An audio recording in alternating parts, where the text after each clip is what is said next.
Good afternoon, people. It's another Eternal Nightmare. We're gonna finish off Eternal Nightmare from last night, or more like a few hours ago. I'm still having some trust issues with Lichen, but we'll see. Is she actually one of the good immortals or similar to Shin? She's a little crazy a few hours ago from part 1. We'll see how it goes. Alright. Story mode. Continue. Okay. Where were we? Weekend seal. What is this? A grayish-white slip of paper hangs suspended under the shadow of a broken wall. The surface looks waterlogged, yet the words remain clear. Those who break that taboo shall suffer. Their soul shall shatter beyond return. Therefore preserved, yet named erased. They will move, but never again with order. Their body remains unharmed, yet their self will perish. Those who honor the covenant may keep both soul and form. Consume 30 illusory moon coins to remove a boss tag of your... I think I'll just grab illusory moon coins. This is easy mode anyway. Path blocked. I don't know what to buy in the shop though. What is this? What is power strike anyway? Burn mark. Disappear. Sounds useful in my other team. Let's grab that. Okay. Random carving. Tap. Hi, violinist. Welcome, welcome. For the first time ever. You always arrive at the end of the stream. Well, I have weird streaming schedule, so it's actually my fault. There are still preparations to be made before setting out. Okay. She produces a heap of tools all at once, odd shapes, strange symbols, and thrusts them into your arms before you can react. Their names and uses tumble out of her in a breathless rush. I am here to protect you, yes. But the road ahead is long, and you are already weary.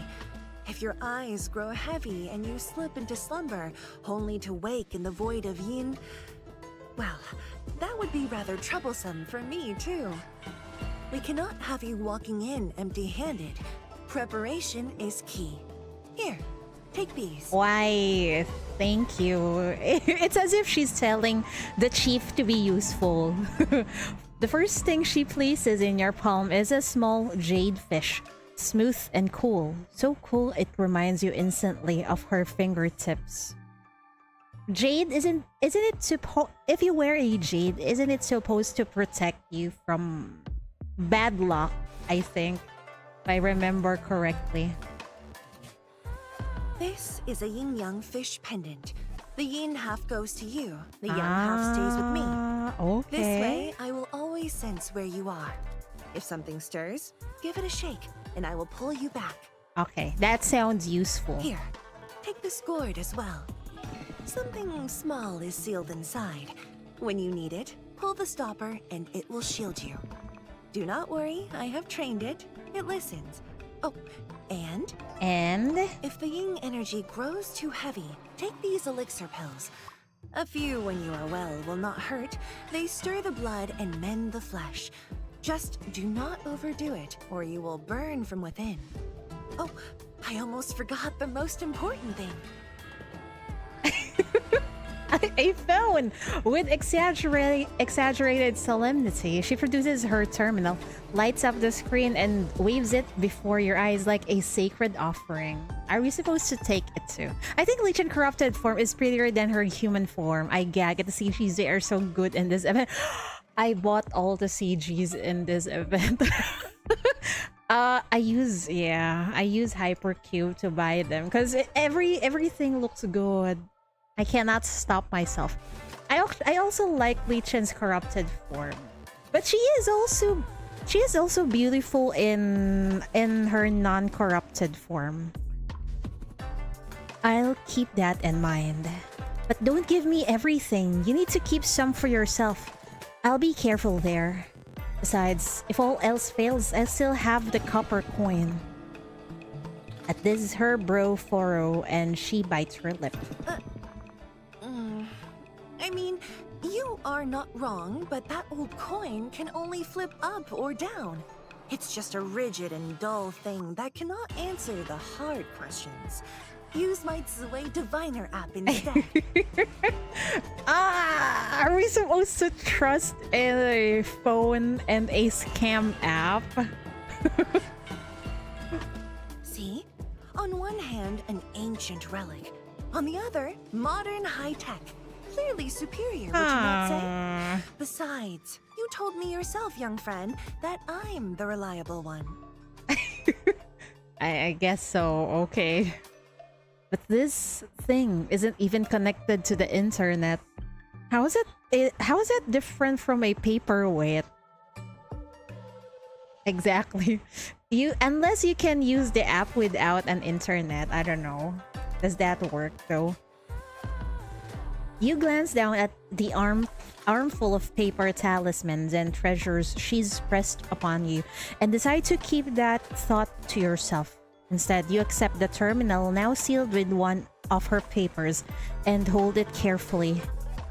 Supposedly, the paper talisman will allow you to bring it into your dreams. One last thing. If you see my shrivel again, do not fixate on apologies. You cannot weather her temper alone. When the time comes, remember. She waves the little white fish in her hand. I will bring you back. And then together, we will go and make amends. I think the jade talisman, the jade pendant she's talking about is the one on her neck, I think. You have my word. But while I'm asleep, no rash moves. You promised me. I'm counting on you to protect me. Her eyes crinkle into a smile. But of course, trust in me, and fear not. I have trust issues, but I'll trust you for now, I guess. You clutch her gifts to your chest, wondering if any of them will truly follow you into that ghost city. But for now, you walk. A stretch, then a rest. Her pace has slowed noticeably. Her strikes against the monsters come heavier, slower. You hold her hand and match her step, listening to her ramble, her silly jokes landing soft in the quiet. If you didn't know why she'd slowed, you might almost enjoy this, taking it easy, being with her. But you do know. And then, during one rest, your eyes slip closed and you're falling into the dream again. Oh boy. Oh, I hate this place, man. You open your eyes to the void of Yin, just as you knew you would. Lichen's treasures rest in your arms, now veiled in thin gray haze. The copper coin has also returned, silent and present. Great.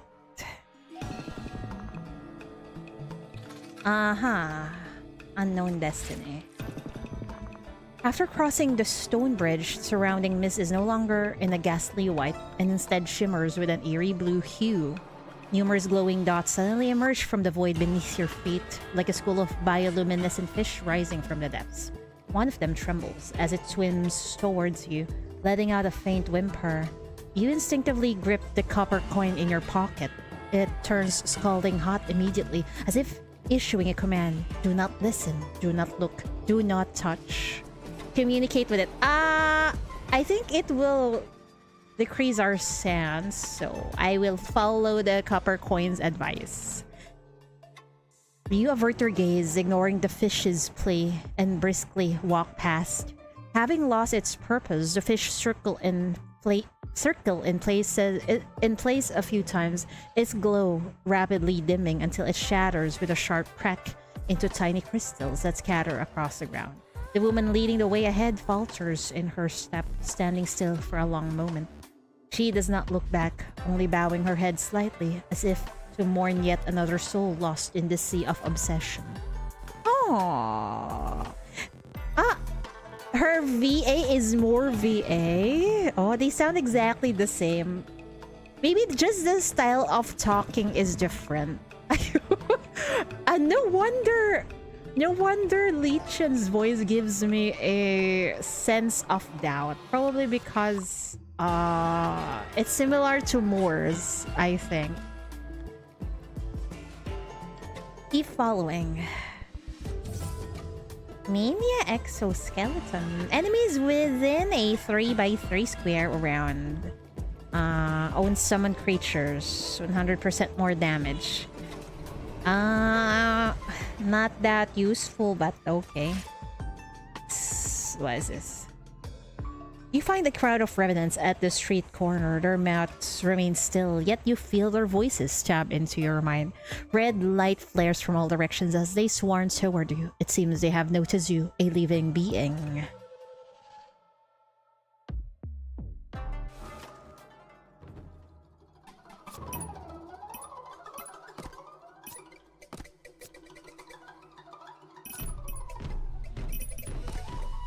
What is this? Okay.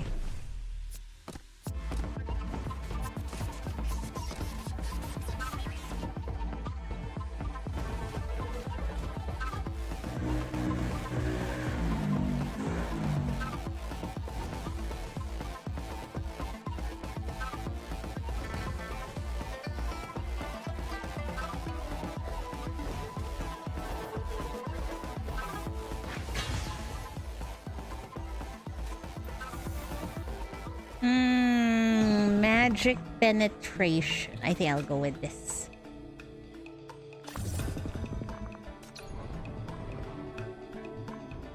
A familiar chime of bells rings out ahead. The bell song pulls you forward, past the final flagstone, to the foot of a stone bridge. Before it, a polished tablet where cyan characters shift and flow until, slowly, they resolve into meaning. To cross over is to let go. Let go of what? You step onto the bridge. And there she is, a pale cyan figure leaning against the railing, nearly one with the stone, as if she has already been here, as if she has been waiting for you. Why is she battered this time? Is it a reflection of the battle that happened previously? Hi, Joke. Welcome, welcome.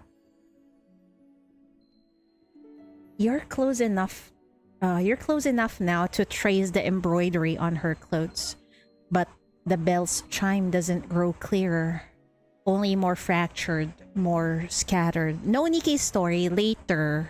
It depends on what time I'm gonna finish Path to Nowhere. If it's early before the live stream, then we'll do Nikkei story. Otherwise, Nikkei story will be after the live stream. You stare at her, and with each heartbeat, she feels more known. Time slips, and you don't know how long you've stood there. She hasn't seen you. Her slender shoulders droop, face tilted down, one hand pressed to her waist. Through her fingers, cyan light drifts, slow, aimless, like breath escaping. You can't see her face, can't know if she's in pain. She looks like she's in pain. Stream in 20 minutes? It's actually 5:30 my time. Let me confirm that. It says on my side is It's in 2 hours. Yeah. It says on my tab. I opened it so I would know. It reminds you of Lichen standing before you and partaking the dark mist with that faint smile. You never knew how much pain she carried. You still don't. You already got it open. Of course. A suspicion rises. That is Lichen, although she seems to be like the dark version of her, or corrupted version. No, it's always been there. You've just stopped pretending not to see. You step closer. Your lips part, hesitant, trembling on the edge of sound. But the name catches, staying locked behind your teeth. You can't say it. You can't.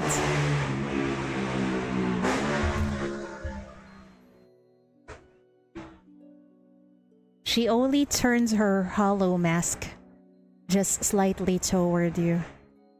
Ah, really? Hard-mode lore drops crazy. Okay, I'm excited to read it then. You again. Yeah, we're back again. Have you come to ask something of me again? You shake your head and come to a stop before her. I just came to see you. Give her an elixir pill. Will that work on her? Your finger finds one of Lichen's elixir pills. You set it on the railing beside her, hoping, though you don't know if hope remains anything here.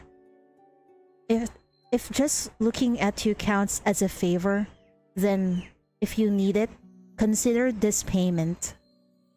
The moment it's set down, a sheen of moisture blooms across its surface. She lifts her hand. The elixir pill thins to mist and threads through her fingers, and the glow bleeding from beneath her ribs seems to slow. This is enough. You don't need to give me anything. You stare at your empty palm. The bittersweet smell, her smell, stays with you, sharp and familiar. I just want to look at you. That's all. She offers no reaction, as if the very concept of your words is something she can't comprehend. A long moment passes, then she rises, wordless, and drifts toward the bridge's far end where the fog pools thick and white. You follow. Only your footsteps echo, sharp against the emptiness, soon swallowed by the mist until even you are lost in it. Chief on her 14 tried to rise up literal war criminal. It's a normal day in the MBCC, yes. You find a cluster of strange stone pillars at the edge of the fractured street, pulsating like a heart. The road's entrance has been soon shot by them, yet each pulse deepens the rift between the pillars. Finally, the pillar opens, revealing the treasures hidden behind them. Take the treasure. Thank you. Wait, what is this? Gains shield. Ah, okay. Seems useful. Oh, illusory moon coins. Okay.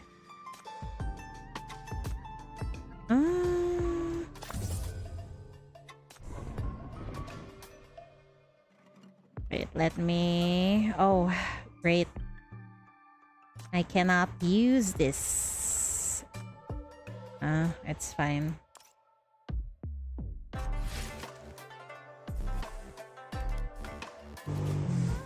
I think I read this. What happens if I touch the fish this time?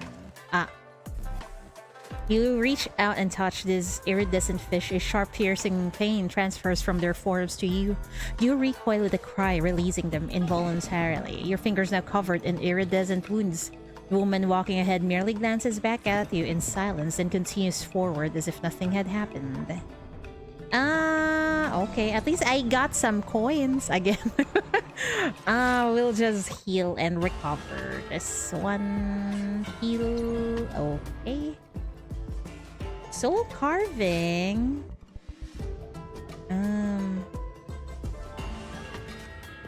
Ooh, wait. Let me see. Maybe one here. Okay. Can I? Okay, only two. Confirm. Wait, let me increase HP. What does this do? It heals, so might as well.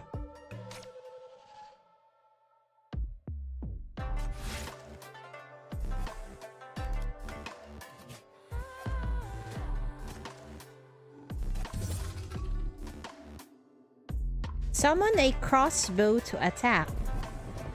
You and she traverse the shadowy ruins together until...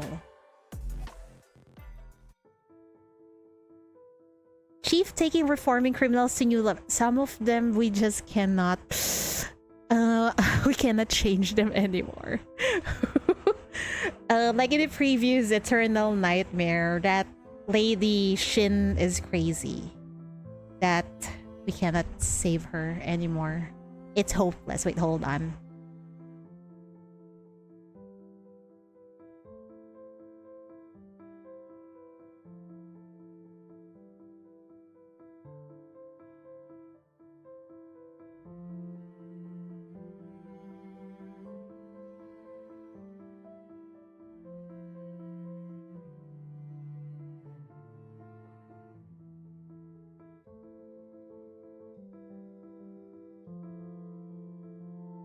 I'm back. That bitch is crazy. More please. She's actually in this Eternal Nightmare now. Still hunting the chief. Man. Oh my, wait, hold on.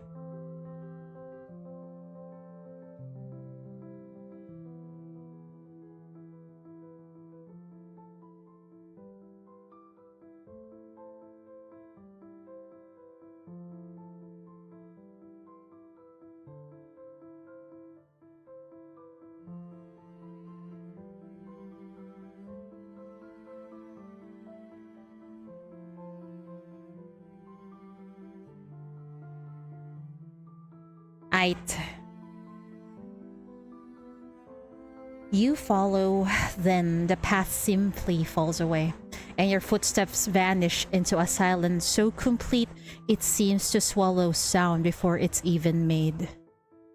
You are adrift among floating stone steels, their surfaces etched with alphabets turned to dust by time.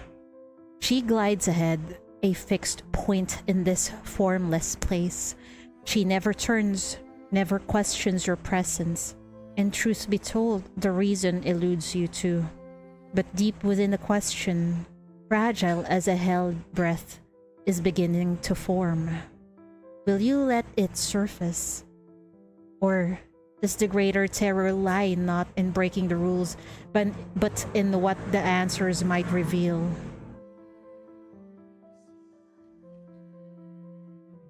High above, the drifting fish begin to glow, one by one, like paper lanterns kindled by the dusk.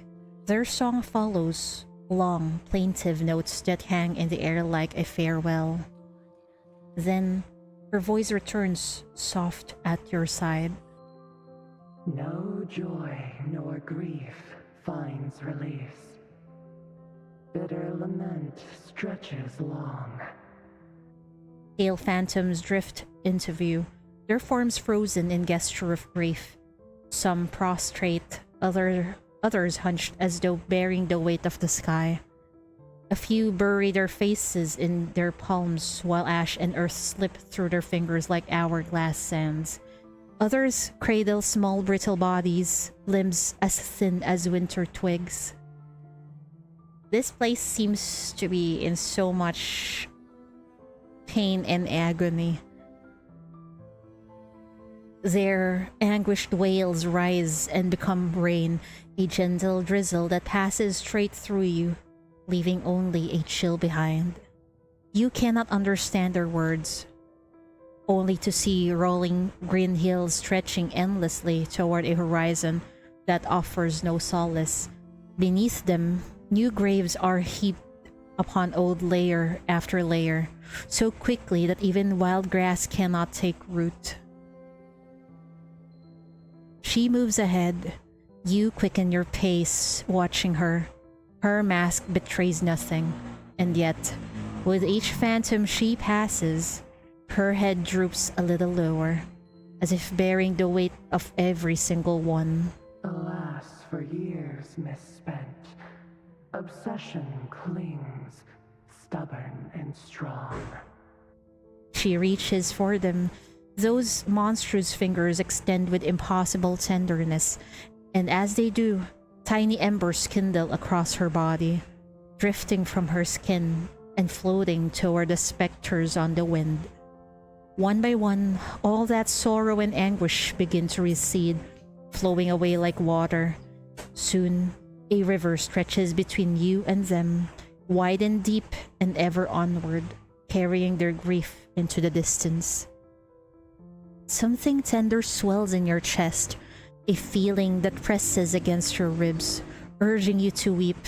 But your thoughts are growing hazy now, and even that impulse softens, blurs, becomes distant and unreal. You look ahead. Her silhouette is fading, growing so faint that one more step might let the current take her too. You stop.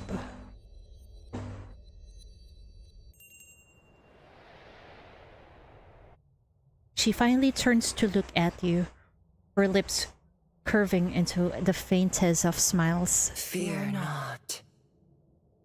Suddenly you remember again why you followed her through all of this.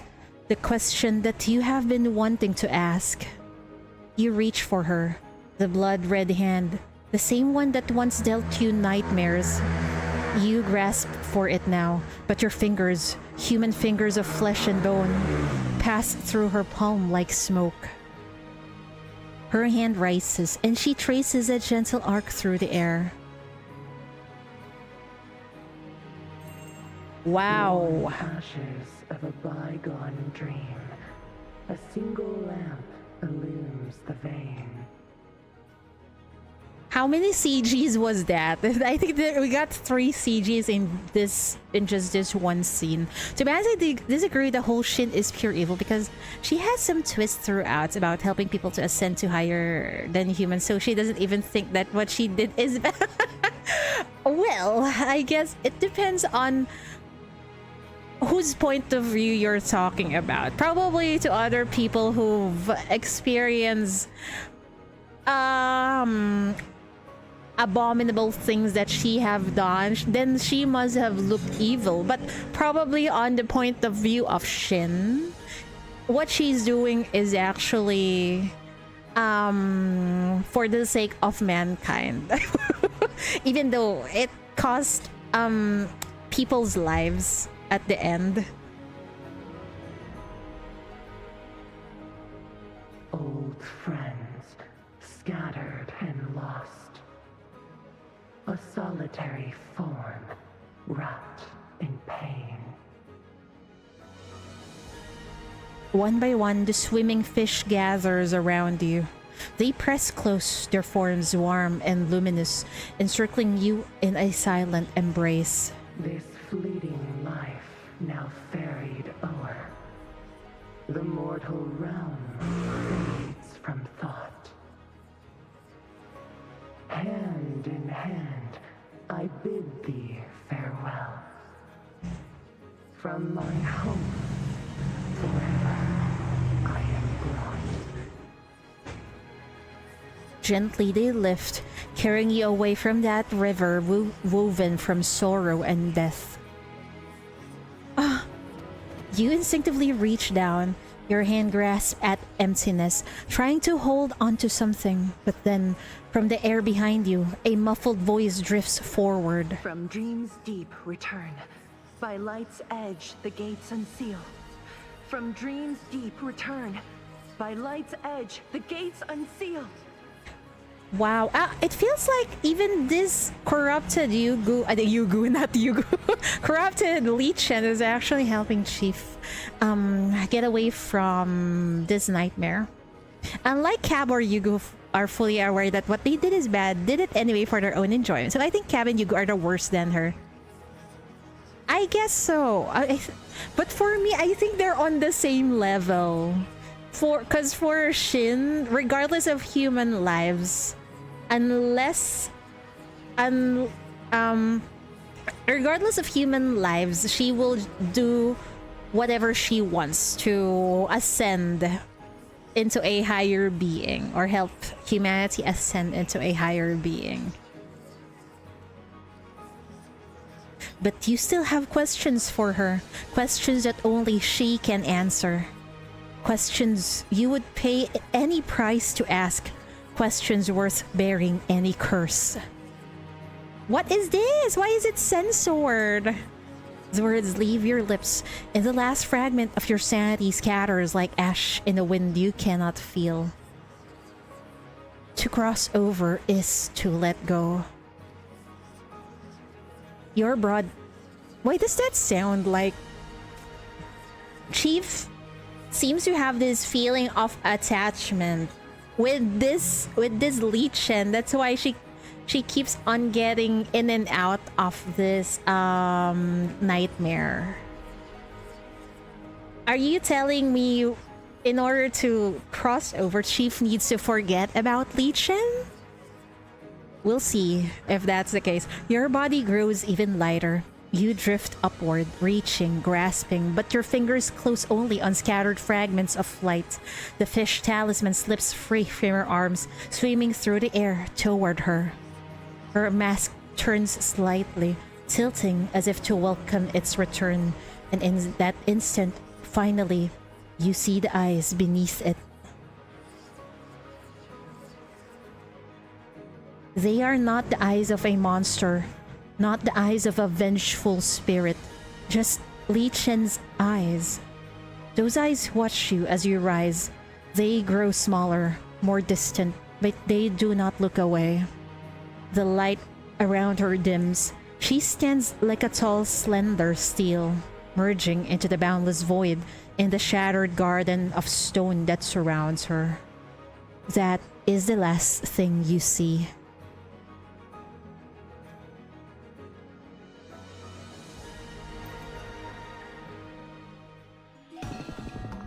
It's not goodbye, right?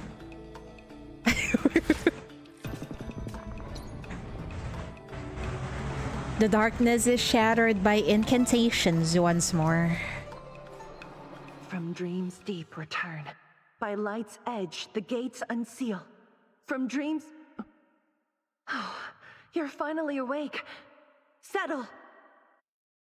Your eyes are forced open, yet the cold mist of the dream still clings to you, seeping through your skin.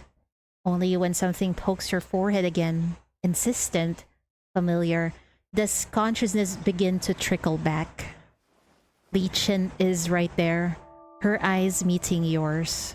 You grasp her sleeve. Your grip tightens and your hand slides down until you find her wrist. Warm pulse, the steady rhythm of life. Not gonna lie, where I have heard this VA. Sounds familiar, doesn't it? What? She seems to be Moore's VA also from Path to Nowhere. I can't remember. I think she, if I remember correctly, ENVA of was it Sealy in Star Rail? Molly, yeah, I think so. Yeah. Yes, exactly.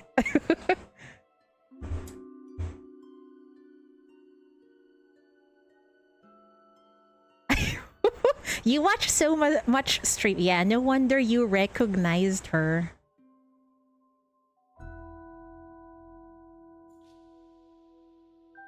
Silly. Oh, I'm right. Okay, thank you.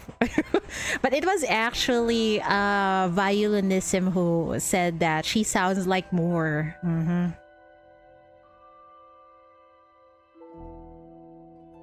She pauses, startled by your desperation, then reaches out to feel your forehead before finally letting out a sigh of relief. You were gone so long this time. Even the ying fish lost its thread halfway. You really had me worried.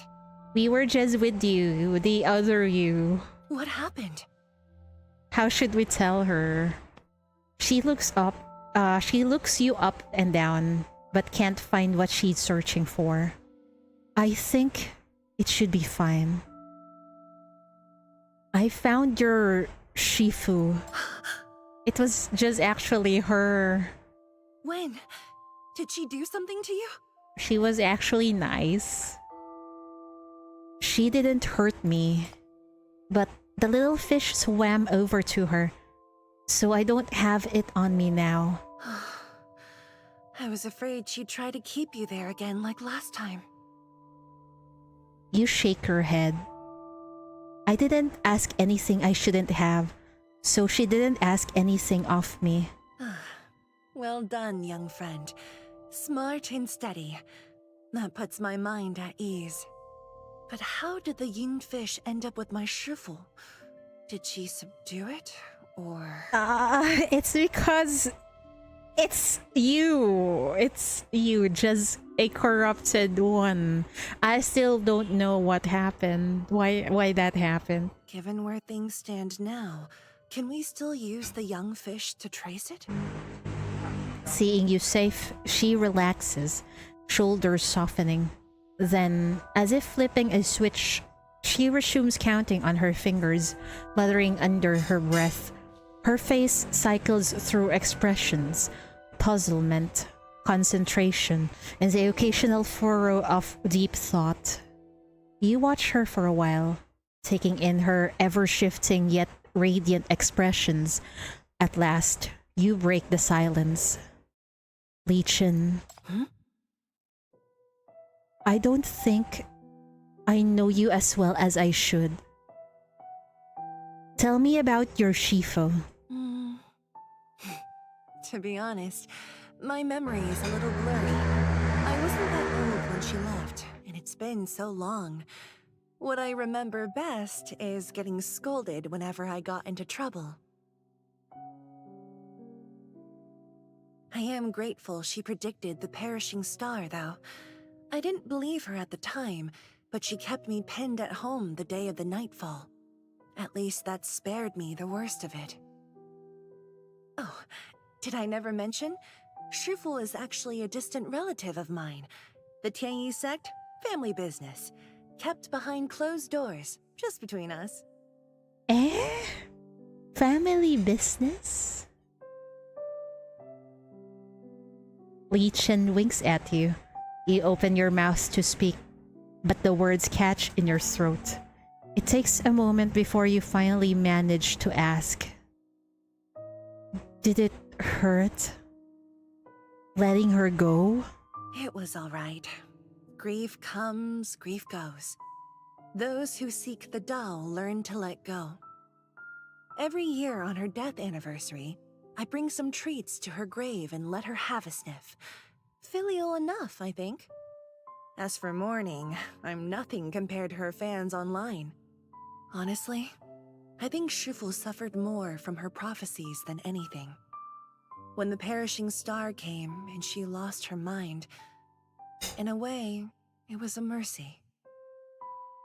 Is it the Eastern way, or simply the mark of a generation that knew how to let things go?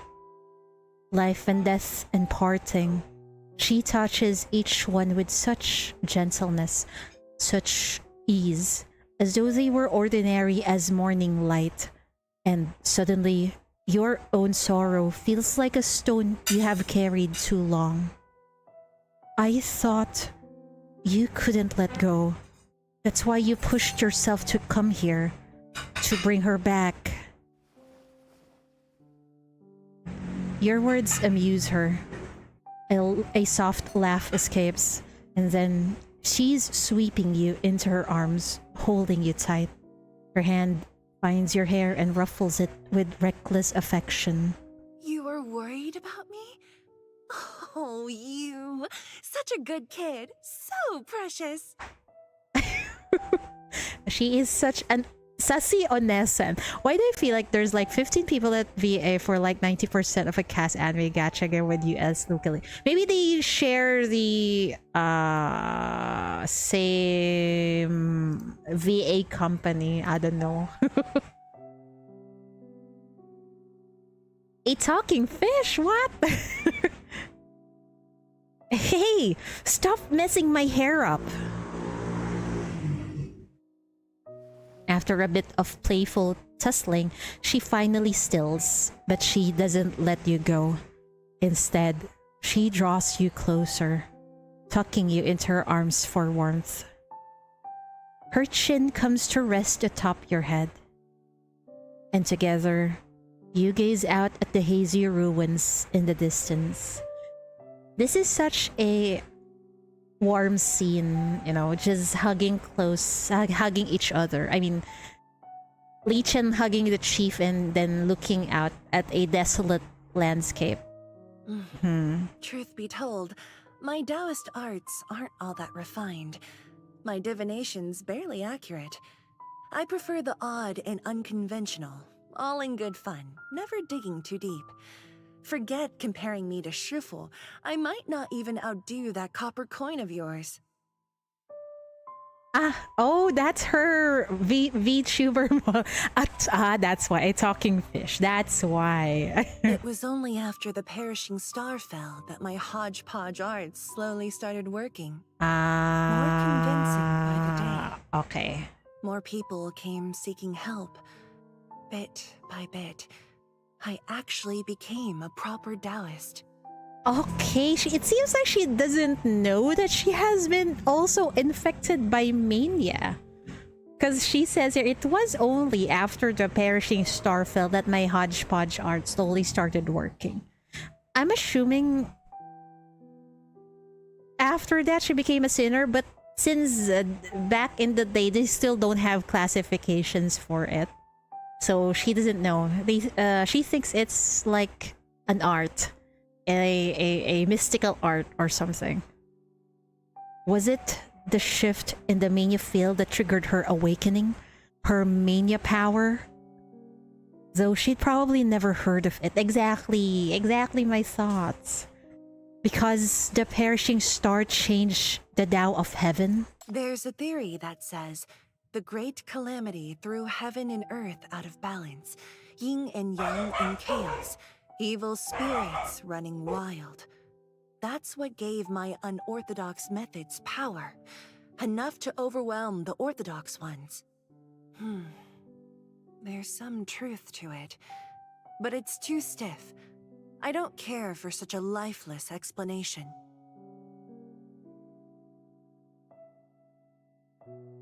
Then, what do you think it is? She gazes into the distance, her eyes growing ever more pensive. I believe the Taoist arts make no distinction between righteous and wicked, good and evil. The Tao of heaven is chaos. We'll never be able to fully grasp it. Arts that fulfill the wishes of the believers, those are good arts. She calls mania power Taoist art, huh? And that's right. Anyone can be infected with mania and become a sinner. May it be a righteous, wicked, good, and evil. But most of the time, we got the evil ones inside MVCC. And what people believe in will have power. That's right. Because at the end of the day, I think mania power and how powerful one sinner is, it depends on their belief. You pause, struck by her words. Yes, you have heard this theory before. Not in this city, not from anything resembling science, but somewhere far from here, and now, nearly a century later, thousands of miles away in Istia, someone, it seems, has proven it true. Hypercubes don't exist in Istia. Facing the Apostle, people could only rely on their faith in the Sunshot legend. In other words, they were fighting the product of collective will with their collective will. There's a lot of durable appearance in this eternal nightmare, huh? When the Great Seer crafted the Almighty Bow, she was activating this immense spiritual power.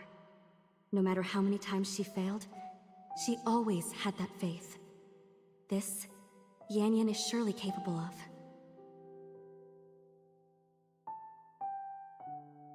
That's kind of amazing. In Istia, or in the eastern continent, since they don't have hypercubes to battle Mania, they use their own collective will. Basically, they just use Mania to battle Mania. Isn't that amazing? We really need to go to Istia. Maybe next year, who knows? And is this wisdom from the eastern continent? She smiles and waves the question away. Figured it out myself. Haven't published a paper yet. Before the nightfall, even with all the conflict and war, people still clung to science. Those who came to me or my Shifu were mostly looking for entertainment. No one truly believed in the Taoist arts, so the arts never took hold. But after the nightfall, everything changed. That baleful star, and everything it brought, could neither be explained nor stopped. Science, common sense, all of it useless. Everything people once believed in was uprooted and swept away. And in its place, irrational faith captured their attention. Lichen should have been in fraud alongside Duro. Too bad she's stuck in immortal. Well, I think if she was not immortal, she could have been in fraud, alright. She runs a scam app business with her Shifu, so definitely a fraud, alright. Praying to gods, worshipping Buddha, embracing the supernatural. The more mysterious and incomprehensible, the better. That way, the slightest miracle could be taken as divine intervention. A flicker of hope. Because that hope is what humans need in such a very dire situation. As if believing in something, finding the right method, praying to the right being, could restore the world to its former grace. As if what was lost might still return. You see? Fortune and misfortune go hand in hand. It was that sorrowful faith that granted our arts their power. In this silent, labyrinthine city, the two of you are barely more than specks, adrift among endless stone corridors. Yet, when you look up at her, you see it, the vast heavens, the twisted stars, the whole sprawling cosmos reflected in her eyes. Then, her smile fades, her gaze sharpens, unbent by anyone or anything. She is looking at something you cannot see, something far beyond. That is why I must see my Shifu. She has become an icon to hundreds of followers, and they hope she will truly rise from the dead, just as they long for their own loved ones to return. And if my Shifu can truly return from the void of Ying, then the path I seek will finally have its answer. And you, young friend, would no longer have to fear losing anyone. You watch her. You cannot stop watching her. Those cyan eyes, the small mole between her brows, the gentle curve of her smile. You keep watching until your knuckles blanch white, until your nails bite crescent into your palms. She notices. Gently, she pries your fingers open. Only then do you feel the sharp, waking pain of flesh remembering itself. You look away.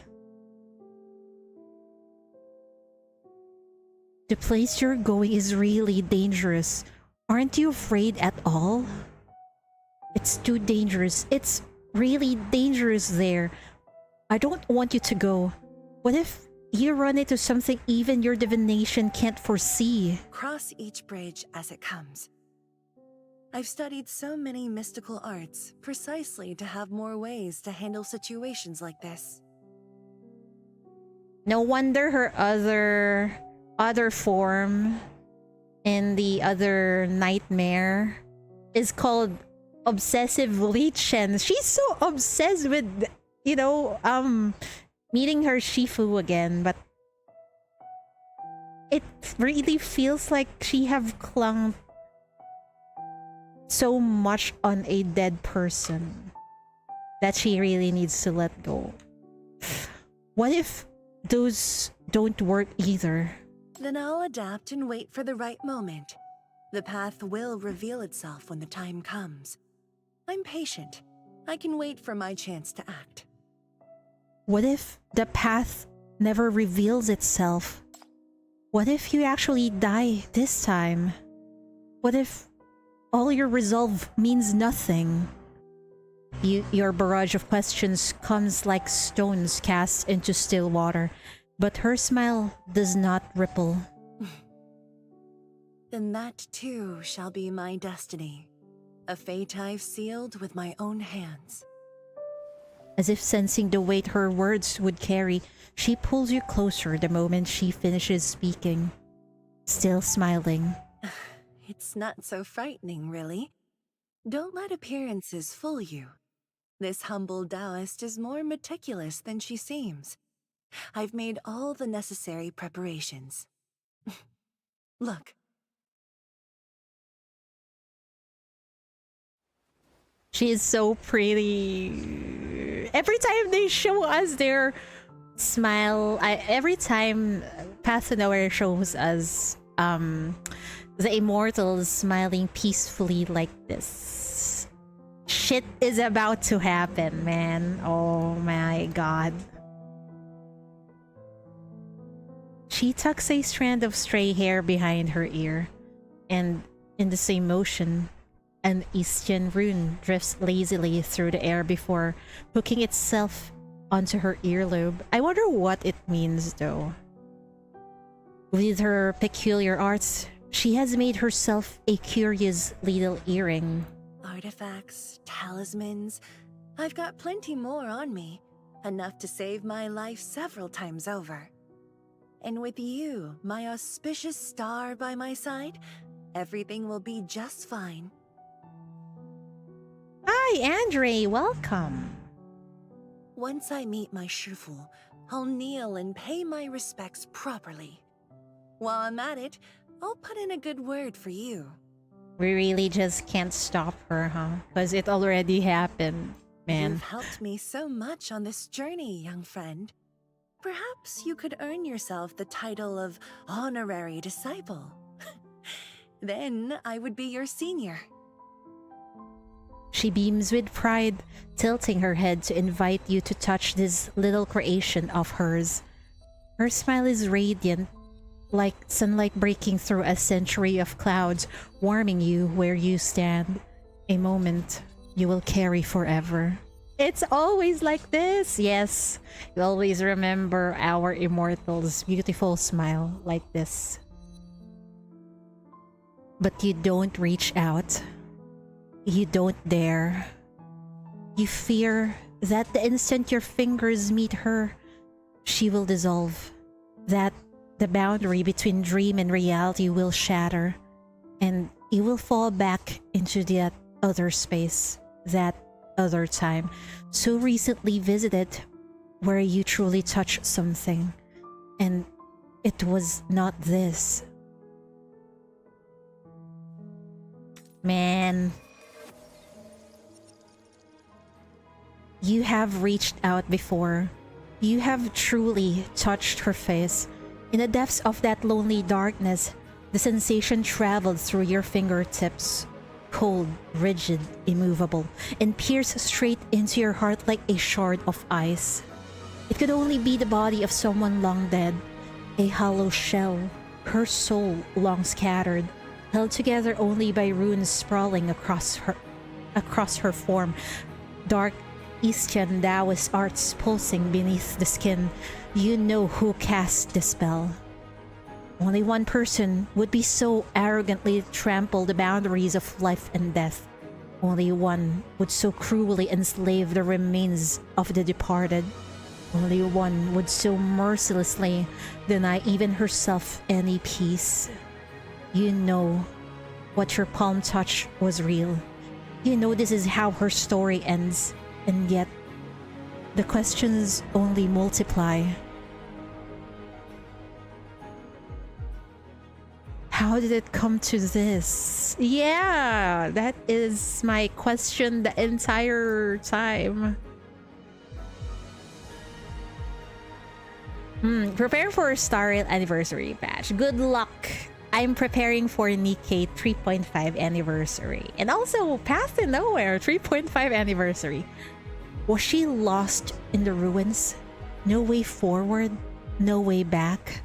Did Shin's whispers lure her into the abyss? Or did the forbidden path demand too much? Too many questions? Too many answers? Until the price came due. Now adrift in this cold tide of death, what does she feel? Is she still the same girl, open-hearted and free-spirited as you remember? Or has she become like the countless phantoms she once guided onward, lost, anguished, lingering without end? Does she know now that her pursuit of transcending life and death was nothing but a fool's dream, even after 100 years? That the path she sought was merely a tiny flicker of light beneath the boundless night sky, gone in an instant, as though it never was? All her life, she read the signs and asked the heavens. She believed in omens, in fate, in you, her auspicious star. So before she began this long journey, did she already know how it would end? And if she knew, did she still choose to walk toward it? These are questions you must not ask. You know the rules of the Void of Yin. Offer no glance to the departed. Lend no ear to the abyss. Speak no question to the spirits. But even so, Lichen, is there still time for me to do something for you? Her lifeless eyes lifted slightly, meeting yours for a moment before lowering again. A soft chuckle escaped her. You spoke after all, breaking the taboo. Yet, fortunately, no punishment came. It seemed that time, even the Void of Yin had no answer to give.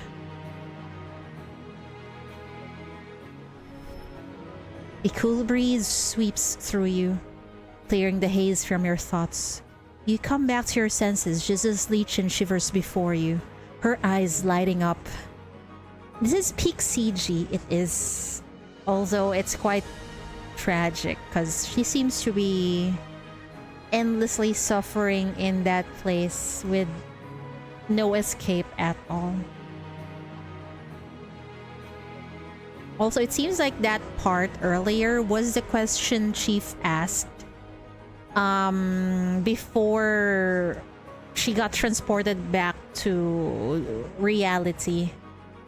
The one that got censored. I found the yin fish. It's near. Oh dear. Will you stay here or come with me, young friend? We need to see this through, I think. The trouble yonder seems still for now, and I'm rested. Either way, I can take you with me or leave a ward for your keeping. In the distance, dark mist rolls in like tidal waves, devouring the light above you inch by inch. Your tiny shadows are swallowed whole. The paths through the ruins twist and turn, just as chaotic as fate's crossroads. Lichen has already risen. Her gaze is toward the road ahead, the one that was always waiting for her. She looks just as she did long ago, sitting by her window, watching the distant mountains burn, watching endless incense smoke curl at her doorstep. But you cannot accept it. Not yet. Not this. I'm coming with you. That gladdens me even more. The elders in my sect always said a restless soul like mine would surely bring some calamity one day if left unwatched. But those fools never saw that I would meet you, young friend. She crouches before you, taking your hands in hers. Your fingertips meet, warmth against warmth. If I do wander too far, just call my name. Whenever you call, I will answer. As your fingers part, delicate threads of light linger between your fingertips. For one heart-stopping instant, they hold, and then they scatter, dissolving into the air like an illusion. Fear not. I will return to you. That sounds like a... that sounds like a death flag, man. It's every fucking time. You answer her in the silence of your heart. You will. I will bring you back. Good luck, Chief. What is this? Summons a crossbow. Anyway, it's fine. What do we have here? Humus. Eh?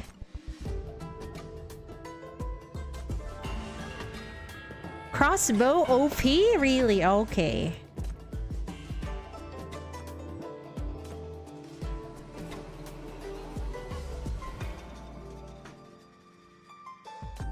I don't know. Maybe let's just grab this.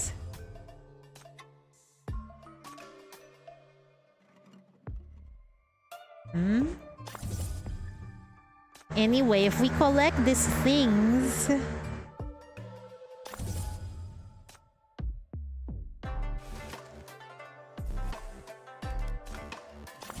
it's fine. The boss can now be challenged. Okay. The crossbow is OP. Wait, let me see what I can remove here. Ha ha ha.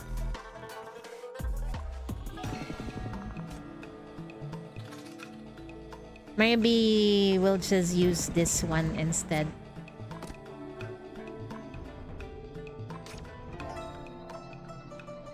Alright, let's go here. What is this?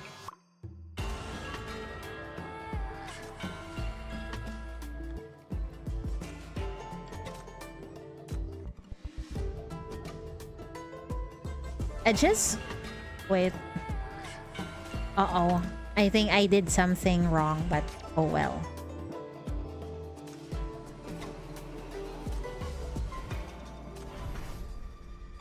Let's just go to the boss. The yin-yang fish talisman guides your steps until you stand before a mass of thick, churning fog. It surges and rolls like a living thing, yet the air around you is perfectly still. Not a whisper of wind reaches your ears. Lichen stares into that ominous gray, her chest rising and falling in shallow, careful breaths. Her fingers tighten around the jade pendant until her knuckles blanch. This is the place. No doubt about it. The moment she steals her will, the gray-white fog holds still, just for an instant. Then it begins to turn, spiraling inward like a slow, silent whirlpool. At its heart, a figure takes shape, a faded robe, indistinct at first, then slowly gathering into form. Shuffle. I finally found you. Her tone is certain as she slowly paces forward, one deliberate step. Stop her. Wait, that's... But the figure that forms before you is not the elderly Taoist Lichen described. It is her. The mask. The one you know too well. Oh no. Yeah, oh no indeed. She met her other self. I don't know what's gonna happen now. Yet she appears more real now than she ever was in the void of Yin. Every thread of her robe stands out with impossible clarity. Light plays across her mass's smooth surface. Hydrate! Okay, I will hydrate.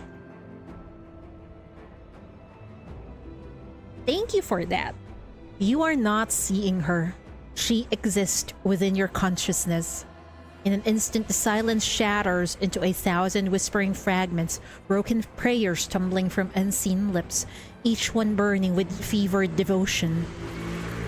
The words find your ears. They burrow, insects with hard shells and tiny jointed limbs that scrape against tender flesh as they force their way deeper into your skull, into your mind, and there, in the fertile dark, they birth new beings, countless eggs that pulse and squirm, already hatching. Incense unending, the divine gaze falls. Around the phantom, hazy figures materialize from the gloom. They throw themselves to the ground, foreheads pressing into dust, worshipping, and as they bow their heads, they hurl clots of dark viscous matter toward the one stands at the center. Beseeching the sacred writ, pardon from the turning wheel. Pale blue flames ignite at her feet, crackling softly at first, then building into a fierce, hungry roar. She does not move, her mask showing nothing. No joy, no sorrow, no pain. The fire climbs, her robes char and curl, falling away to reveal pale flesh beneath. In the heat, skin begins to peel from her ankles slowly, strip by strip. Oh my good lord. Then a myriad of voices rises one. Flesh given to the Tao. Shelter your servants. The underworld awaits. All shall be rendered. All shall be rendered.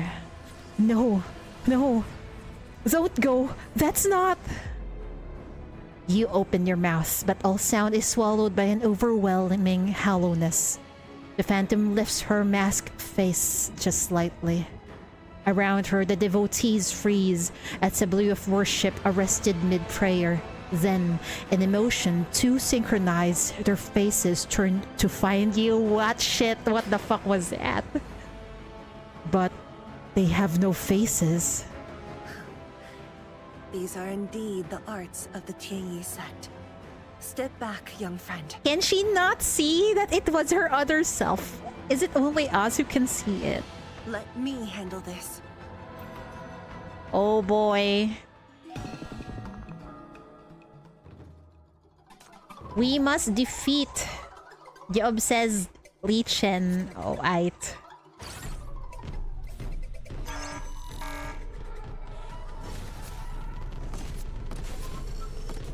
As wisteria blooms, behold the splendor. This is one fucked up religion study session. Well, we are in eternal nightmare. Lichen's hands flash through a rapid series of seals, her fingertips dancing with practiced precision. From her sleeves, thunder paper talismans stare through the air, each one finding its mark square in the foreheads of the lunging specters. Sky overturns, earth submits. Drive the thunder, race the clouds, break! Thunderclaps rupture the swarm in rapid succession, each blast a hammer of light against the dark. Phantom screams as their form unravels, their shadows bleeding away under the relentless glare.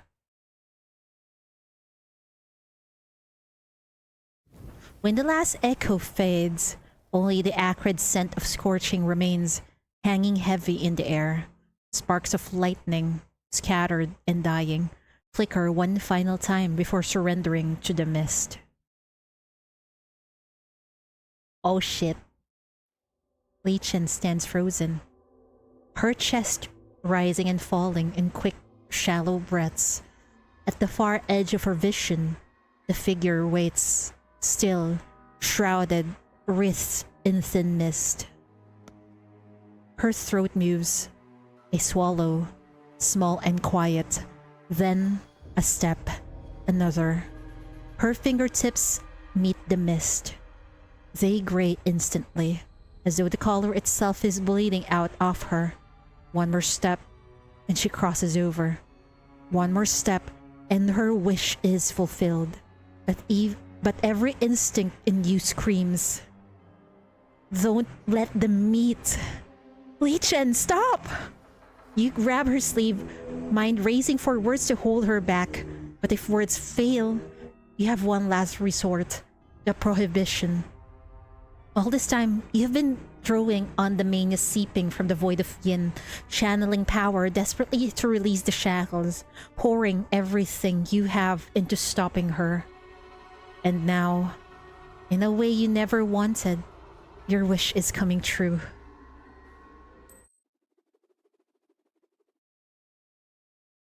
A crisp, resonant chime of one copper coin suddenly rings out from deep within the mist. This sound... What is happening? A deep lurch runs through the earth, as though the ground itself is being pulled by countless dragging chains. From far below, a grinding chorus rises, iron singing its slow, terrible song. What the fuck is this? The mist parts, torn asunder, and from the rift steps a figure clad in ancient bronze. Chains trail behind its feet. Upon its back, a coffin rests. The thing is ink black, bound in red threads, covered in paper talismans that seem to writhe. What is it now? It moves toward you. Each step is a labor, its spine bent low, almost to breaking, crushed beneath the weight it was never meant to carry, and yet it continues. It has no other way. Oh no. A muffled roar forces its way up from somewhere deep within the monstrosity. It raises one enormous hand, palms streaked dark red and black, fingers thick as roots. Lichen stands forgotten. The hand closes around the masked figure's neck in the mist, gripping tight. What in the actual fuck? It's attacking the corrupted Lichen! Stop! She raises her hand. From above, swords of living lightning rain down, each one piercing the dark specter's body with blinding precision. It wails, a sound that tears through the air, and staggers backward, wounded. But through it all, that massive hand never once loosens its grip on the silent figure it holds. The mist recoils, surging away to reveal what it had hidden. A dark, profound rift yawning like a wound in the world. One by one, the malevolent entities are dragged back, pulled back to wherever they came from. Wait! Let her go! Lichen! You lift your foot to move, and the world stops. A voice, ancient and deep, rises from the depths of your own mind. Each syllable falls like a hammer. Each blow cracks something inside your skull. Oof. Reality ripples. Through the distortion, Lichen's form reforms, and for a heartbeat, she wears that face, that mask. Then the fragmented words emerge. They drift loose on the air like scattered petals until they gather into a single screaming line of red before you. Offer no glance to the departed.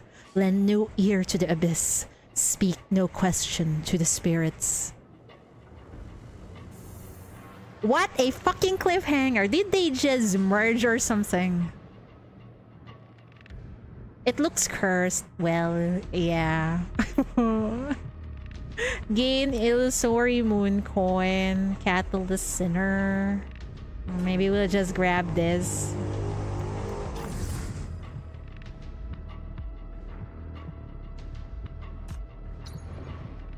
What a fucking cliffhanger. Wait for a portal to form.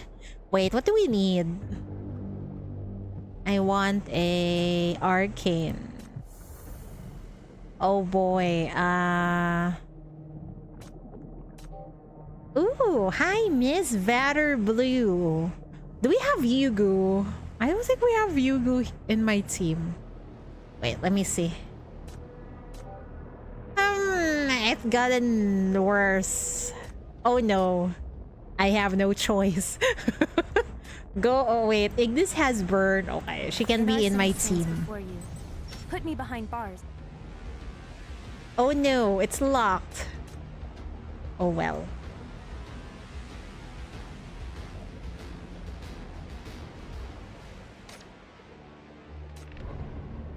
Sand recovery. Let's grab this. Rusty mechanical limb. Increase power strike rate by 20%.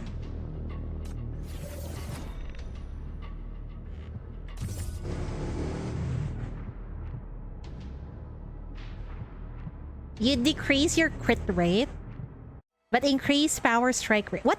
I don't even know what power strike is. Okay. Offer no glance to the departed, lend no ear to the abyss, speak no question to the spirits. The rift convulses, folding in on itself like a wounded thing. It seals with a soundless finality, swallowing the copper coin that has turned into the coffin ghost. The phantom in the ghost is gripped in that warning, all of it gone. Lichen rushes toward the last shimmering trace, and crimson flames leap from her fingertips. Heaven and earth overturned! Yin and yang reversed! The rift does not yield quietly. It lashes out, a violent surge of crimson flame that throws her backward. She can only watch as the void of Yin's tear seals shut completely. Lichen! Are you alright? You catch her before she falls. Carefully, you lift her sleeve. Beneath it, the wound that had only just begun to mend has torn itself open again. Blood wells, trails down her wrist, falls in slow drops to the mud below. But she laughs. The sound is fractured, unfamiliar, echoing through the mist like something that does not belong to her. What is happening to her? Around you, the rift has sealed. The evil spirits have withdrawn. Lichen stands at your side, and yet the air grows colder. The light withdraws. The world holds its breath. After all this, just a little more. And still they try to stop me. Every single time. It's unfair. She's so freaking obsessed. Oh no, she's crazy. Her crazy meter have increased, man. She's freaking obsessed. I will show you. The last echo of laughter fades into a heavy silence. A shadow passes over Lichen's features, her playful demeanor gone. She starts forming hand seals, and from the space between her fingers, golden runes flow. It isn't until you see them that the connection is made. The other Lichen bears these very same symbols. A spike of raw alarm shoots through you, and your grip on her tightens. That monster didn't hurt your Shifu. I saw it. It fled into the void of Yin with her. Your Shifu's still out there. She's safe. You're the one bleeding right now. Let's stop for a moment. Let me tend to your wound. And then we'll figure out the next move, okay? She already knows, but she's lying right now. In order to try and save Lichen. Your words fail to ease the tension. The Tao I seek is right before me, yet you'd have me retreat for the sake of safety. Do I look that faint of heart? Oh no. I think she is starting to get too corrupted because of this place. Worry not. Since that coffin ghost appeared, the one commanding the copper coin must be near. They will protect you. I will she's not gonna... be staying. My mind is still racing. And besides, I still have to go after my Shifu. Oh my god, this fucking obsession, man. And she's about to leave the chief with just a copper coin, bro. She reaches up to pat her head as usual, but her movements are stiff, mechanical. Her gaze is locked on the distance, the exact direction the coffin ghost fled, deep into the ruined city. Flames flicker to life among the runes on her fingers, and on the air, faintly, you hear the drone of chaos. A cold spike of dread pierces through you. Without heeding the danger, you grab her hand and force it down. Crushing the flames in your shared grip, you have to stop her. The motion finally breaks her trance.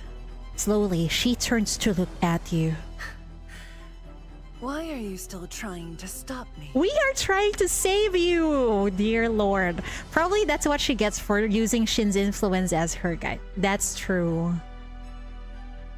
She have... You always have to blame Shin for everything, huh? A single glance from her sends a chill through you. Her tone ice cold. You grit your teeth and hold your ground. The void of Yin is too dangerous. You won't survive it. Last time you forced your way in, the backlash nearly killed you. And now you're alone. But I brought you back, did I not? This time, I will do the same for my Shifu. Lichen's gaze darkens, the light in it gathering like a candle in a void. You search her eyes desperately, looking for a trace of her, the one you know. Or maybe we could also blame the illusory moon here. Although, I think the illusory moon is still not up, right? If I remember correctly, that was mentioned.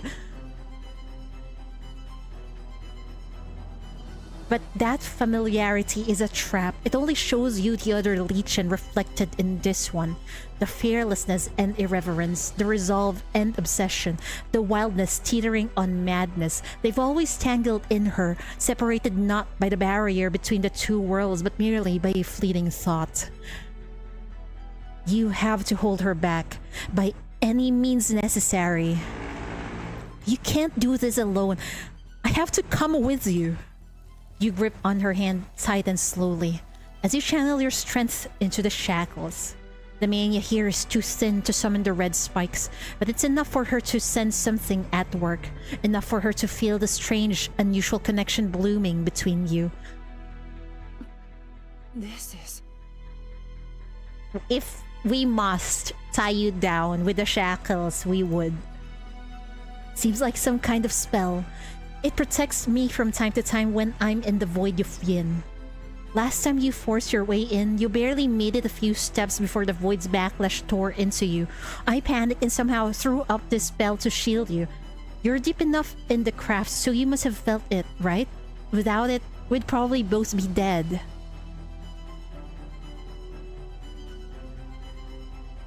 Ah, you have to do Lichen's Mirage. Okay, got it. We will. To get insight on her motive in the copper coin, because the devs didn't explain that deeply. Okay, got it. This seems to be something underneath her resolve, her obsession. This is the real key to crossing between worlds. If you want to enter the void of Yin and bring your Shifu back, rushing in alone won't work. You need me. She says nothing. Her gaze drops to your clasped hands, resting there like a weight. What she's thinking, you cannot tell. You take a deep breath, withdraw the shackles, and soften your voice. You said it yourself. Cross each bridge as it comes. In plain terms, every problem's got a solution, and you just need the right one, right? I'm that solution, or at least better than you going solo. She offers no response. And if that's not enough, you also said to adapt and wait for the right moment. Whether it's finding your Shifu or chasing the Tao of Heaven, there's no rush. The more impatient you are, the further you'll be. Maybe we wait here for the others? Once everyone's regrouped, our odds get a lot better, don't you think? Silence stretches between you. Then, finally, she looks up. Her eyes travel from your intertwined hands to your face, and when they lock with yours, a faint smile curves her lips, encouraging you to continue. You steel yourself. If you're really that anxious, I'll go. I'll find her for you, right now. I know that place. I can catch up. I'll try to reason with that copper coin, and if that fails, I'll help your Shifu take the monster down. My spell works better in the void of Yin. I'll bring her back to you, I promise. Will this even work? You catch the faint shadow that passes through her eyes. Annoyance, suspicion, or are you just seeing things? Hoping and fearing in equal measure. Regardless, you keep holding her hand tightly. Then she laughs, soft, almost fond, and tilts her head back. When she speaks, her voice is leisurely amused. No wonder my divination said I would meet a sage and have my wishes granted. It seems the prophecy was true. You have guided me through confusion time and again, young friend. Every word you speak holds truth. Blinded by a single leaf. Yes. I was so desperate to find my Shifu, so eager to break into the void of Ying. That obsession clouded my sight. I didn't even notice. Are you back? Not entirely, I think. But at least Chief was able to put some sense into her. She's still smiling, but her eyes are cold. They narrow as they trace over you with an interest that feels like recognition, and that feels less like recognition and more like appraisal. Oh no, she's still not back. You are the remarkable one, young friend. Such power, such wit and nerve, such insight and magnanimity. Is it just me? But it sounds like she has a tinge of mania in her voice. Since when did our guide grow into someone I barely recognize? You no longer resemble that child at all. She raises her hand as if to pat your head again, but her fingers trail along the side of your face instead. They press gently against your skin, tracing the shape of the bones beneath. You stiffen at the touch, every instinct screaming, then you force it down. You puff out your cheeks, straighten your back, and let your voice climb higher, sweeter, deliberately childish. But there's a condition. You have to promise to stay here. Don't run off before I'm back. Wait for me, because I scare easy. If something happens, I can't take it back alone. I can't make it back alone. I need someone up here to pull me out, to yank me back the second things go wrong. You've got Taoist arts, right? Only you can do that. She watches you for a long moment. Finally, her gaze seems to soften and she nods. You speak truly, young friend. I was too narrow-minded. Rolling persuasion checks. We are... has to. Otherwise, she might, I don't know, go crazy. I think she's on that brink already. Perhaps following your lead is the wiser path. Oh no, she is sounding more and more sauce, man. She withdraws her hand. She withdraws her hand seals and steps back. Her expression settling into something almost calm. And what is this eerie music, man? Did you manage to reach her? I don't think so. The breath you've been holding loosens just slightly.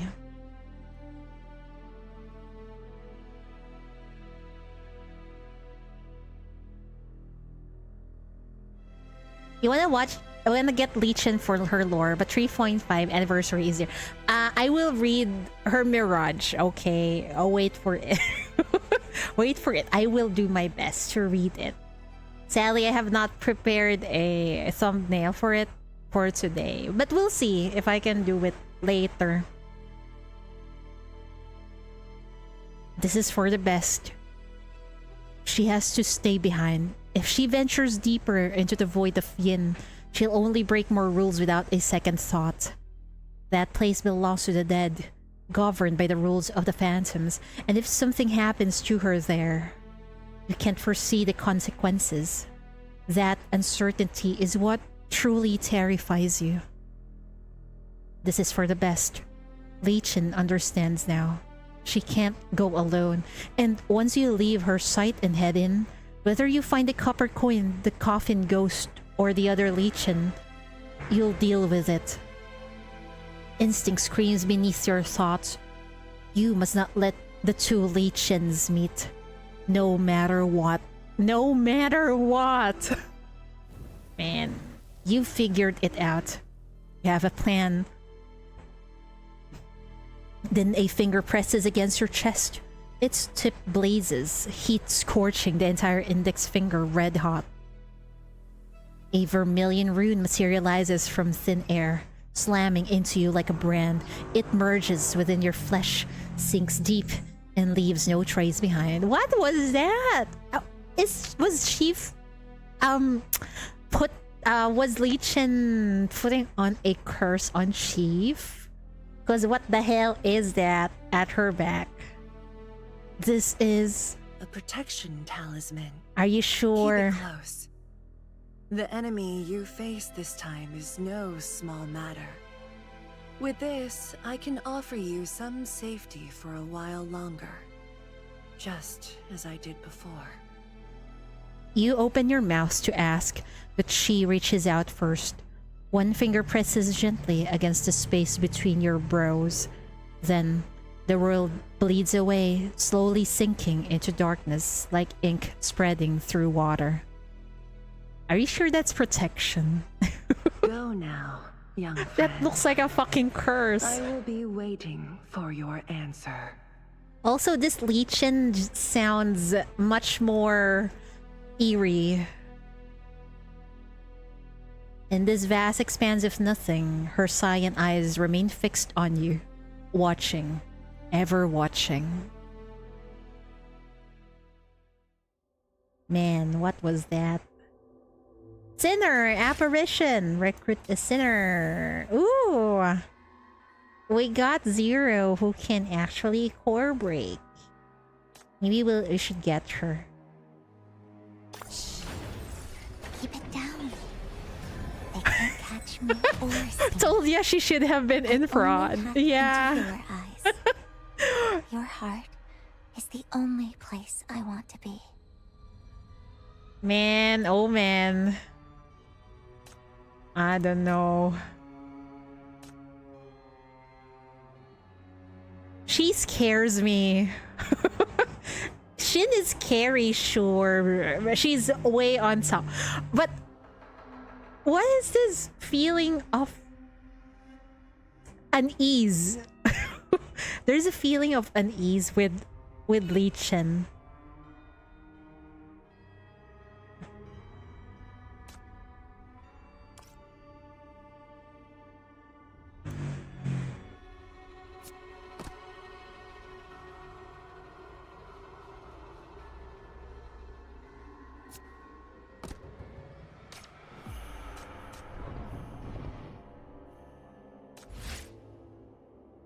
What is this?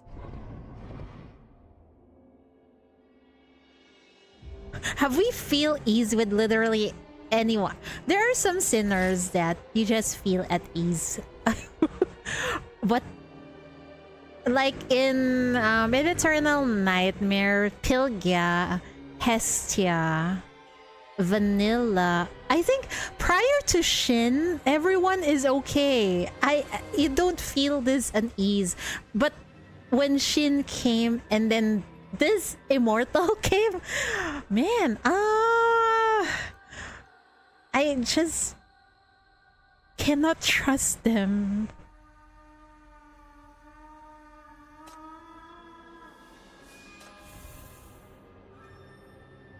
Hi, Ethan. Welcome.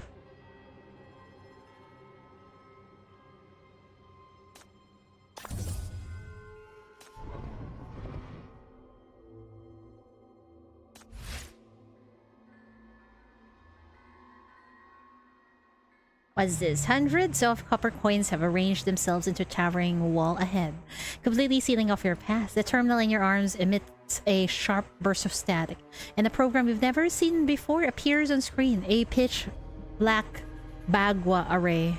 Bagua?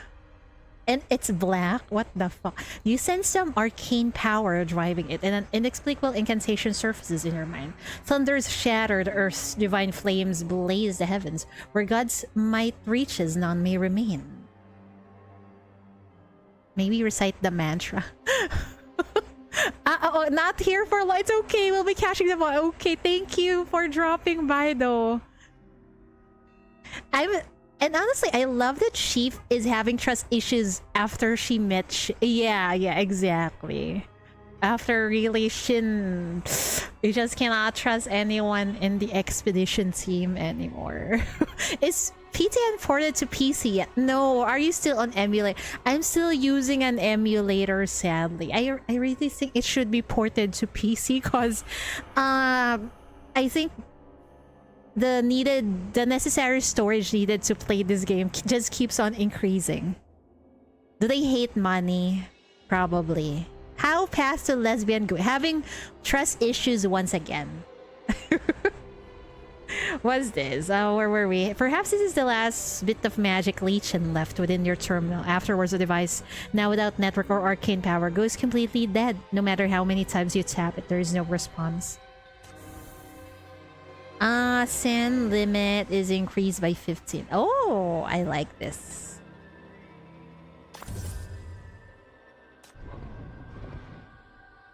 Chief is always getting kidnapped. I wouldn't trust anyone either, I guess so. Did you see the animation? I just saw it, but I did not play. I just saw it like earlier because I just opened Discord. What is this? Nail of Agony.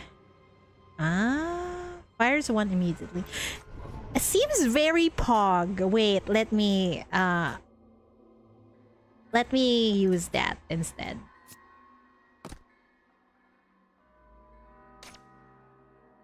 Sand recovery. Oh, okay. You have given life to the cheeks. Very pog.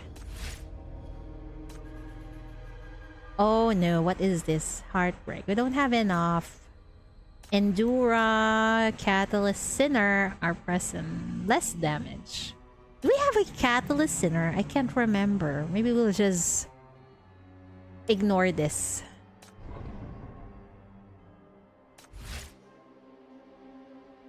You stand before a vast swamp, one that offers no foothold whatsoever. As you hesitate, 4 white-clad figures with hideous faces emerge from the mist, carrying a decrepit sedan chair. They should be vengeful spirits come to claim your life, yet here they kneel before you in unison, lowering themselves and inviting you to board. Board the sedan chair, pursue alone. Maybe we should board the sedan chair. You climb into the musty sedan chair. The white-clad figures lift you and stride forward with steady steps, impervious to the swamp's corrosive mire. Once across, they dissipate one by one until finally the sedan chair dissolves into pale mist, disappearing into the earth.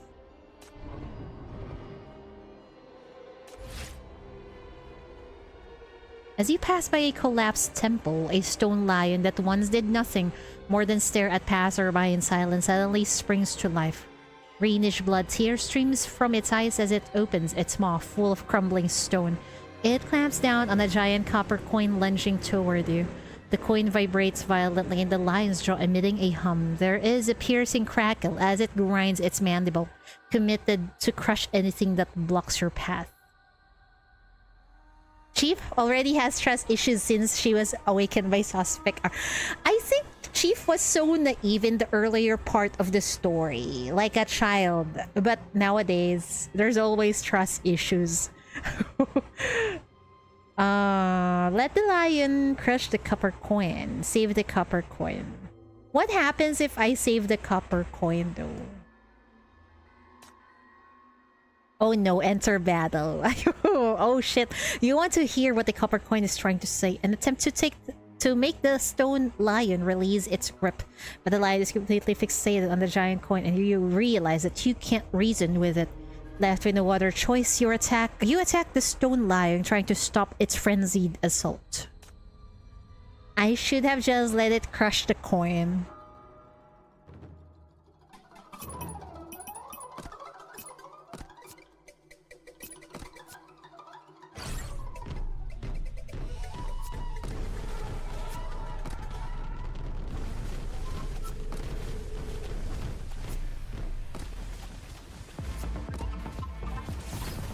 This is the guidance of the flames.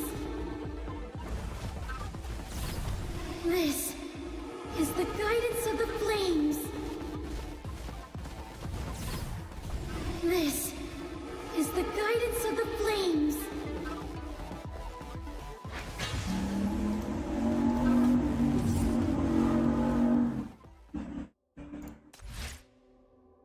You defeat the stone lion amid its mighty roar. Its crumbling body breaks the copper coins blocking your way. The path ahead is now clear, yet you cannot make sense of what just happened. You do not understand why they fought, nor can you grasp what either side was trying to achieve. Continue on. What? Enhance? So let's open this up. Okay. And then...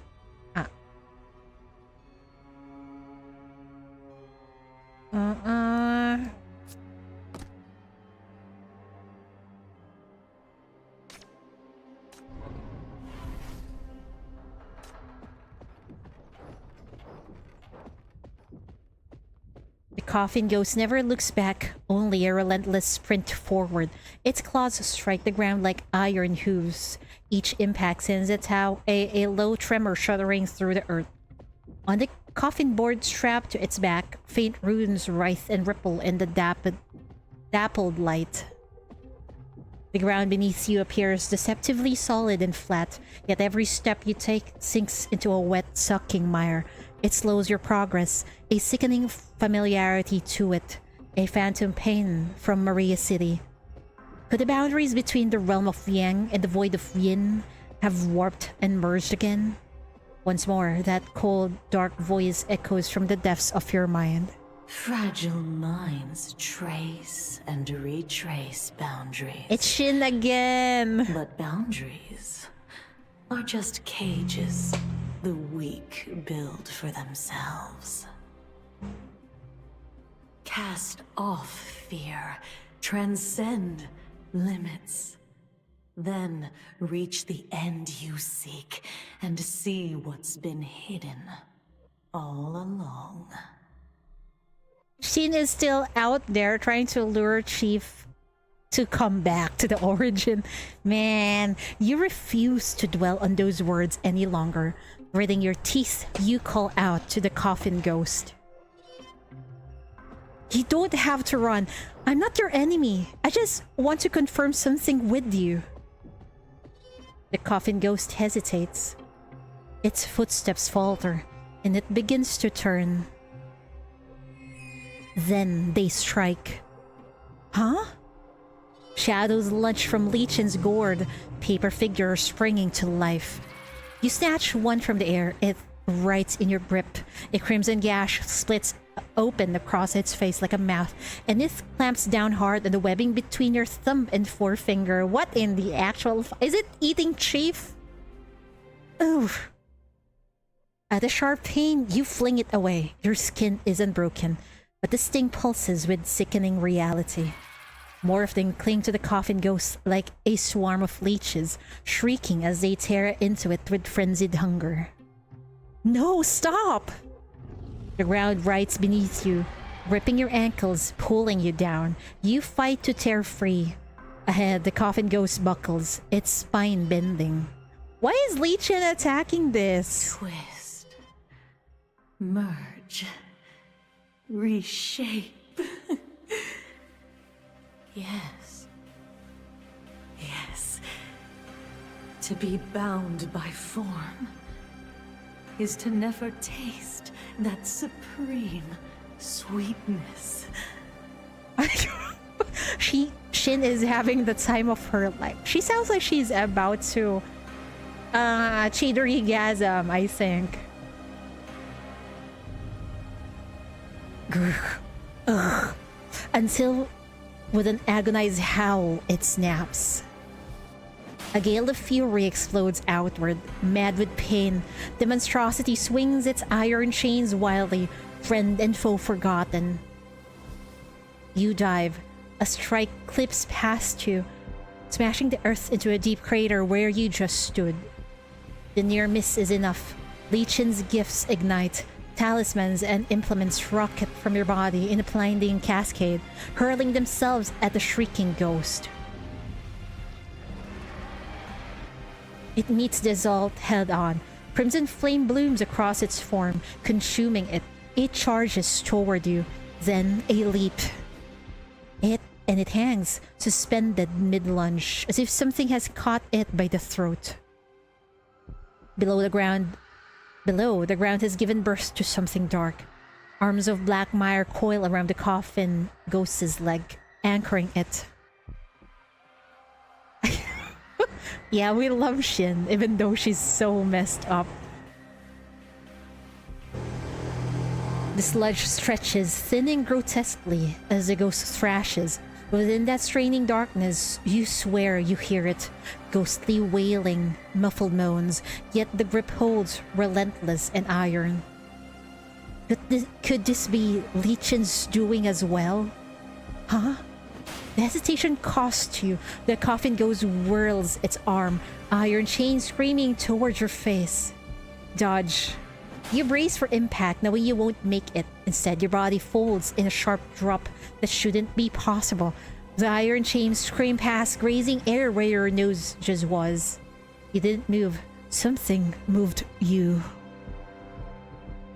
A vermilion glow emanates from your chest. It was the protection talisman that forced the dodge that your body could never have performed otherwise, just as Lichen had commanded those phantoms before. So it works in the living too? She really... There's no time to dwell on it. While you are dodging, the coffin ghost has already shredded the dark arms. It pivots, coiling for another strike.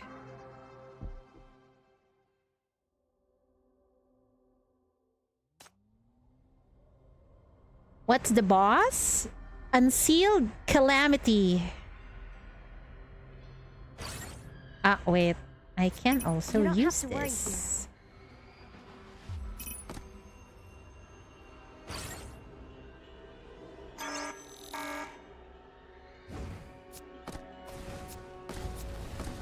Eternal flame, indestructible!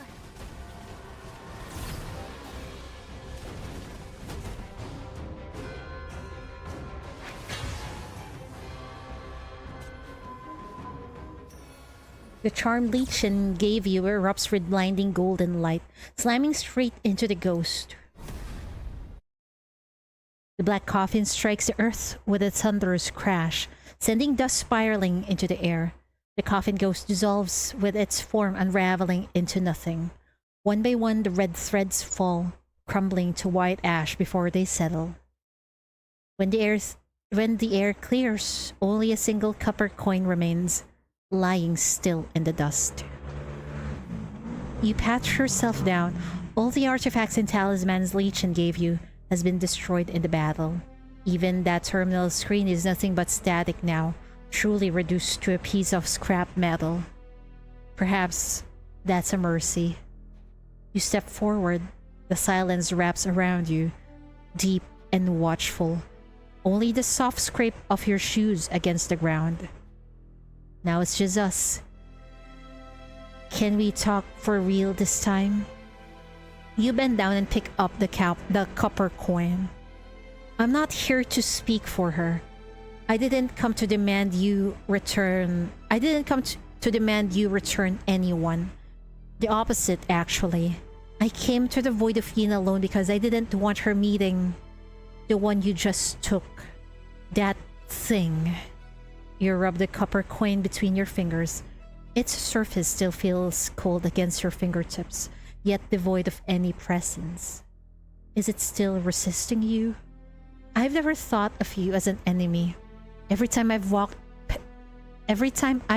this place, you've kept me from danger, steered me away from the dead, and made sure I never paid their price.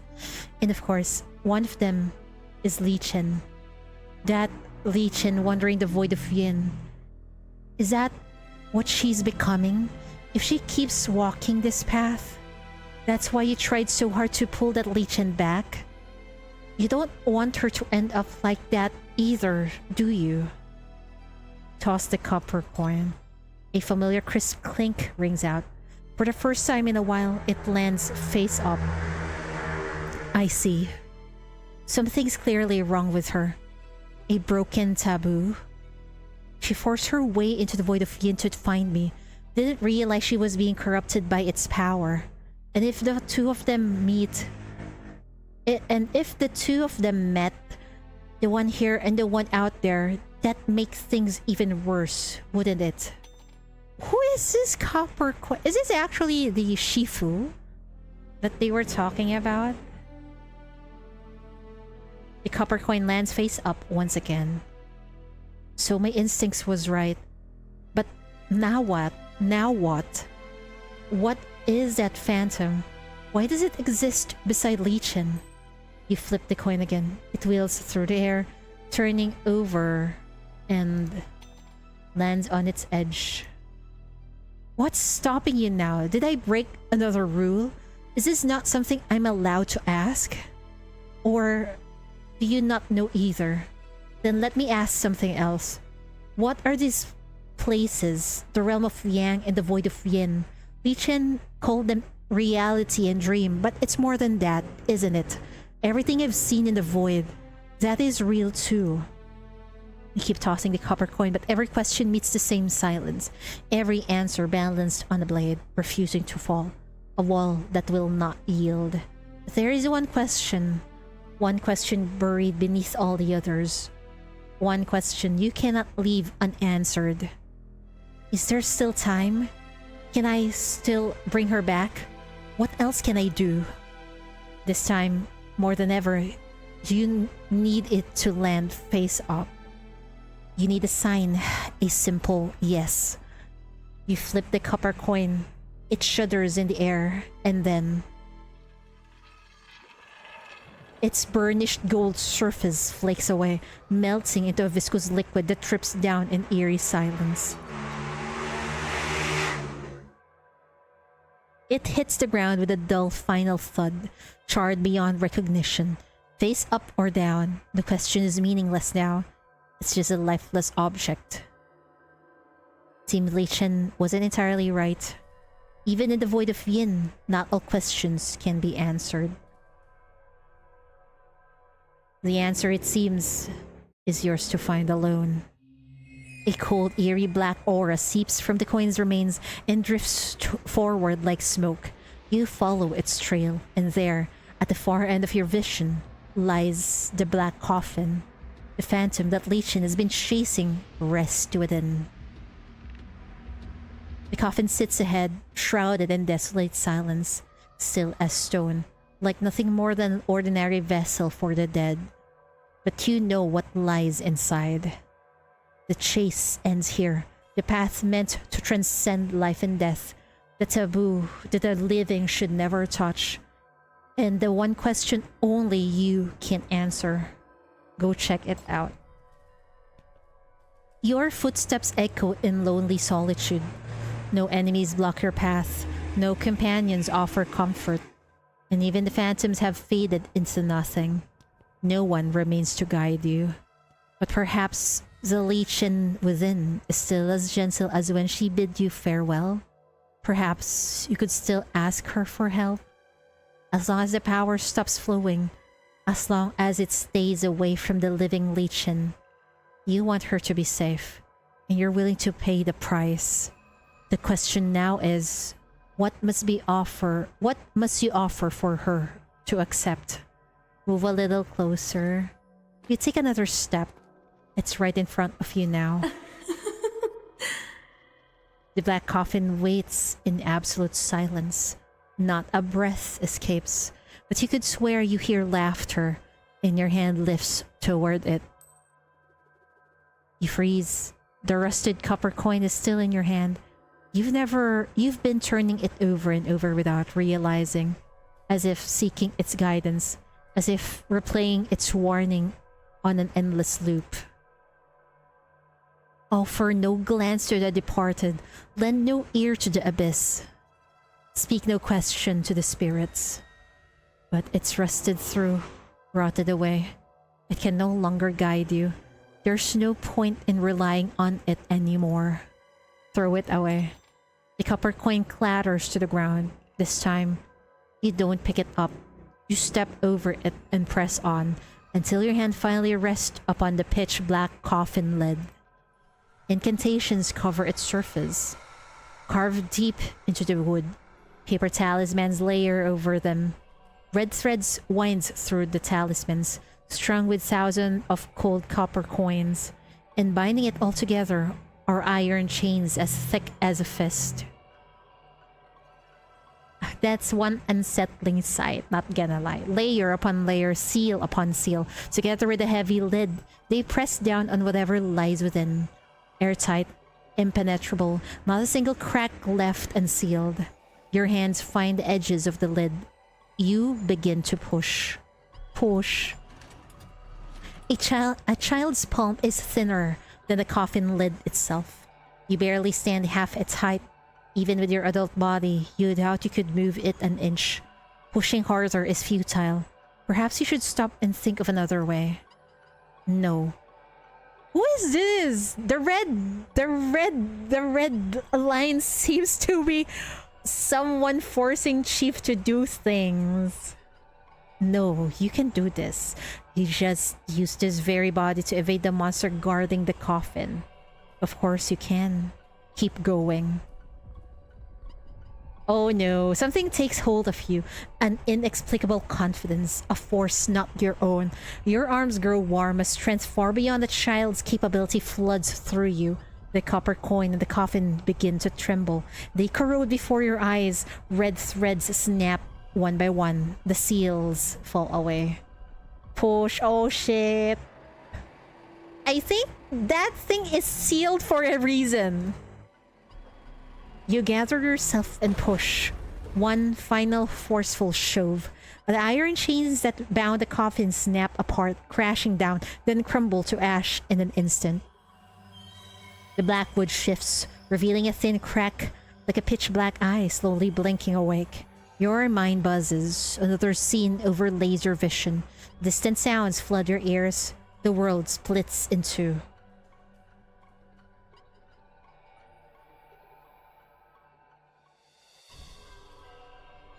Wait, who is this? Little guide. A strangely familiar voice reaches you. Distant. Is this Dr. Kaylan, perhaps? A strange familiar voice reaches you, distant and near all at once.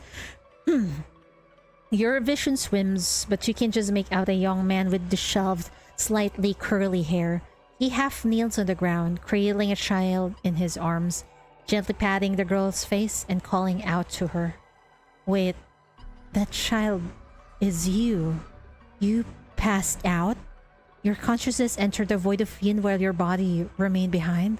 Then what What is all this? Your gaze drops. Through the haze, you see a blurry torso and blurry hands standing over a dozen meters from the unconscious guide. You are not the guide. Then who are you right now? No good. The kid won't wake.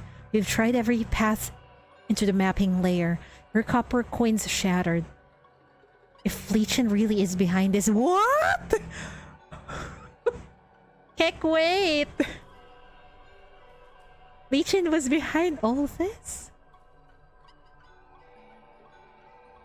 Could you talk to her? See if you can get through? Looks like there's no convincing her now.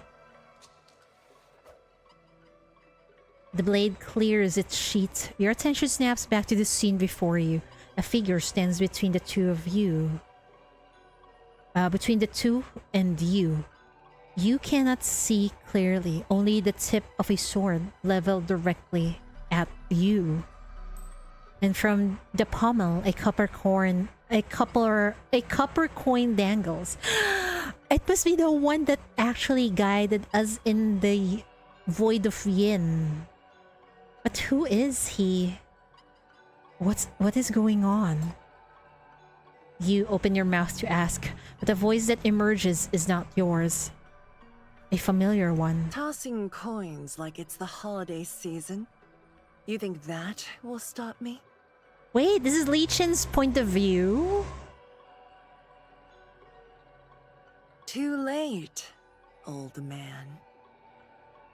That child will give me the answer soon enough. Oh god. It feels like Lichen is as fucked up as Shin.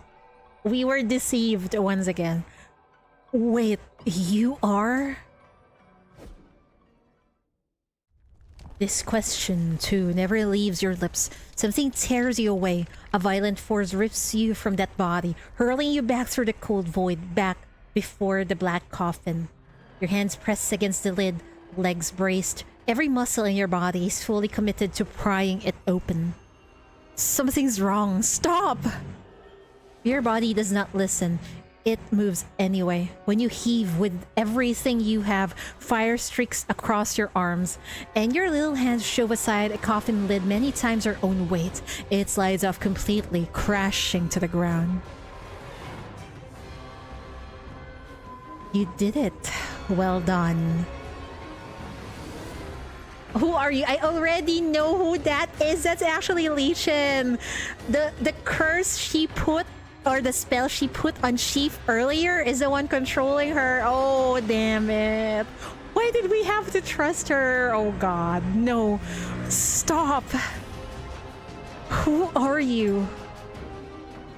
You have no voice, and no one answers. The fire burns on, your vision warps. Crimson patterns trace themselves across your skin like a silent spreading stain. You grip the coffin and pull yourself in. What? And you finally see her, a familiar face, peaceful beneath that mask. She slumbers as all the deaths destined do, undisturbed, eternal, serene. But the moment your eyes trace her features, the world lurches violently. A deafening cascade of fragmented whispers claw their way into your mind. Master Lichen, I had a dream. I finally had a dream. A little immortal child came to me and said my mom's at peace in the world below and we'll see each other again soon. You were right. Heaven doesn't want offerings, just fate. I came here day and night, burned 888 sticks of incense. I was always so scared my mom was being bullied down there, too scared to even eat. Now I can finally rest easy. Another one gets a vision in their dream, so there really are gods watching over us. Then why not me? Why won't she visit me, or just let me go be with her? Hey, easy there, lad. Half the people here are in a worse spot than you. Knock over that incense, and you're not just dealing with me, you're dealing with everyone in their fist. Look on the bright side, though. You came around, didn't you? You do it right. Stay faithful, and getting a dream's just a matter of time. Me? I've never actually met her, but everyone who's gotten a reading from her swears she's the real deal. I know someone who lost everything, family, home, the whole lot. Then they had a dream. Gave him the will to go on. They've put their life back together. They're here every day now. Just tag along one day and stayed. It's not like it costs you an arm and leg, right? So why not try? These days, who doesn't have someone they've desperate to see again? And if it works, jackpot. Adrift in this boundless sea of fervent praise, a swirling white light coalesces before your eyes. It fills your vision, drowning out the world. You cradle your aching head, blinking again and again, desperately trying to make out something. Faith brings answers. I'm faithful. I have to be faithful. Master, guide me. Please, Master, guide me. Joy, longing, excitement, all the bright, hopeful things gather in these murmurs. They swell and intertwine. An emotional tide so potent it threatens to overflow, to crystallize into obsessive fanaticism. Then you remember her words. I believe the Taoist arts make no distinction between righteous and wicked, good and evil. The Tao of heaven is chaos. We'll never be able to fully grasp it. Arts that fulfill the wishes of the believers, those are good arts. And what people believe in will have power. A sudden surge of fear jolts you half awake. You've been manipulating them, cultivating their fate. Do you want to? But there's no time to worry about others now. Crimson flames crawl up your limbs, binding you, commanding you. The fire source burns deep in your chest, where her fingertips once pressed. The protection talisman is blazing. This is no protection talisman. Shared senses, memory resonance, guiding a child's body to defeat the coffin ghost. All of it is her Taoist arts still working through you. You've been controlling me, using me like a puppet, just like one of those phantoms. Go now, young friend. I will be waiting for your answer. You letting me come down here, it was your plan all along. The terminal slips from your grasp, it hits the ground, and in that instant its white screen flickers. Against all odds, against all reason, it powers on. I had a feeling Easter should not be trusted. Hey, we got Ying Ying and Yan Yan. Do not generalize Eastern peeps, I think.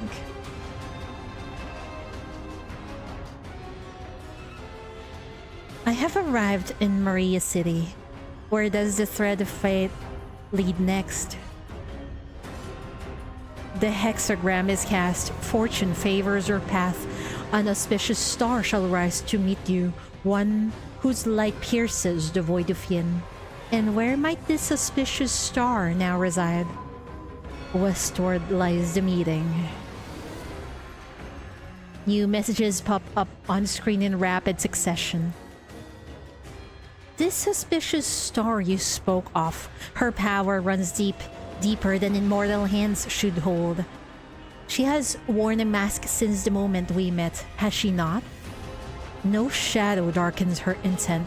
She blocks your way, yet holds no blade to your fate.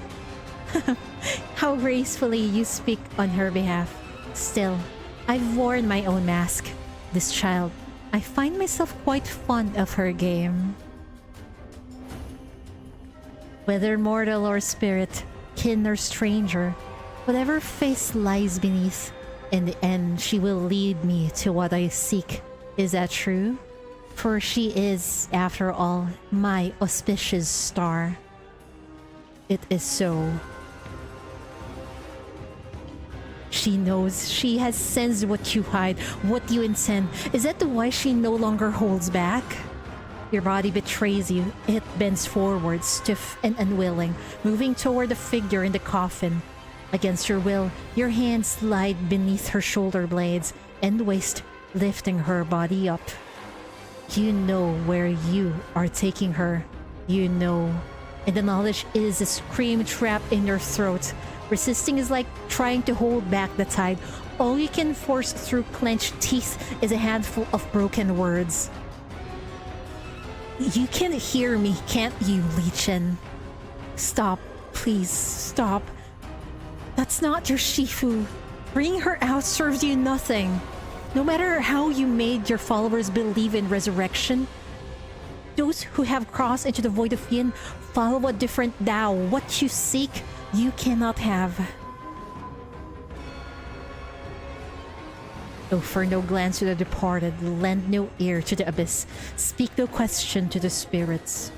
What you want is beyond your reach. Don't force this. Your pleas fall empty into the coffin's depths.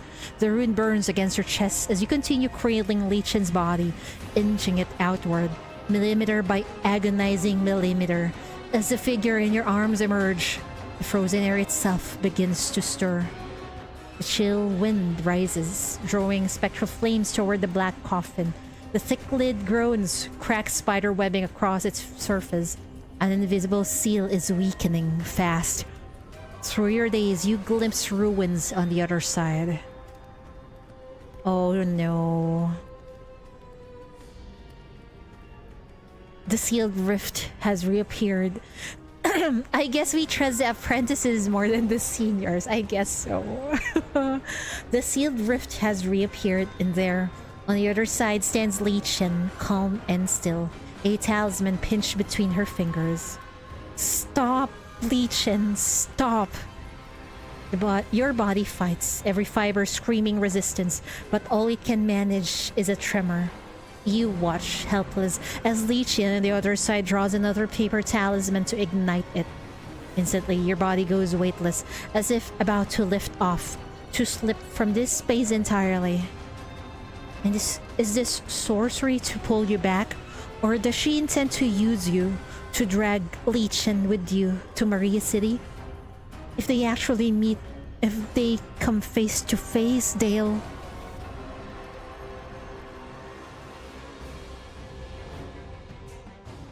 No, I can't let them meet. There must be something beyond her control. Think. There's still time. You have to stop this. I said stop! Crimson light burst. Shackles erupt from your body, piercing through you and Lichen at once. The illusions scatter, and with it, the world falls still. Your feet hit the ground, heavy, real. Slowly, you reclaim your breath, then your body heat, then your sense of smell. The fire talisman on your chest has died. Whatever held you has finally let go. You loosen your arms from around Lichen. The shackles settle. The light piercing her body softens, gentling until it matches the peaceful expression on her sleeping face.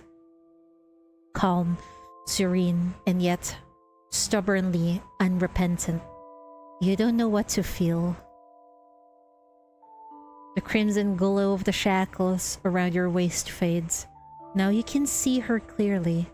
Unlike the Lichen on the other side, this one bears far fewer scars. You let out a sigh. I understand what you wanted. As for me, I'll explain everything when I return.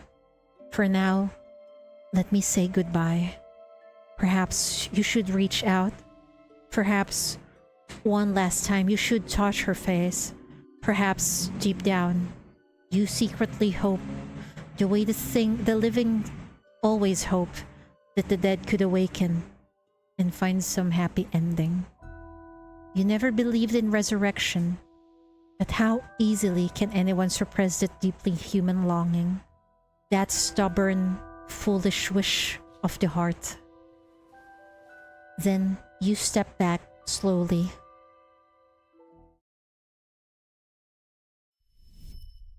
Your wish has been fulfilled.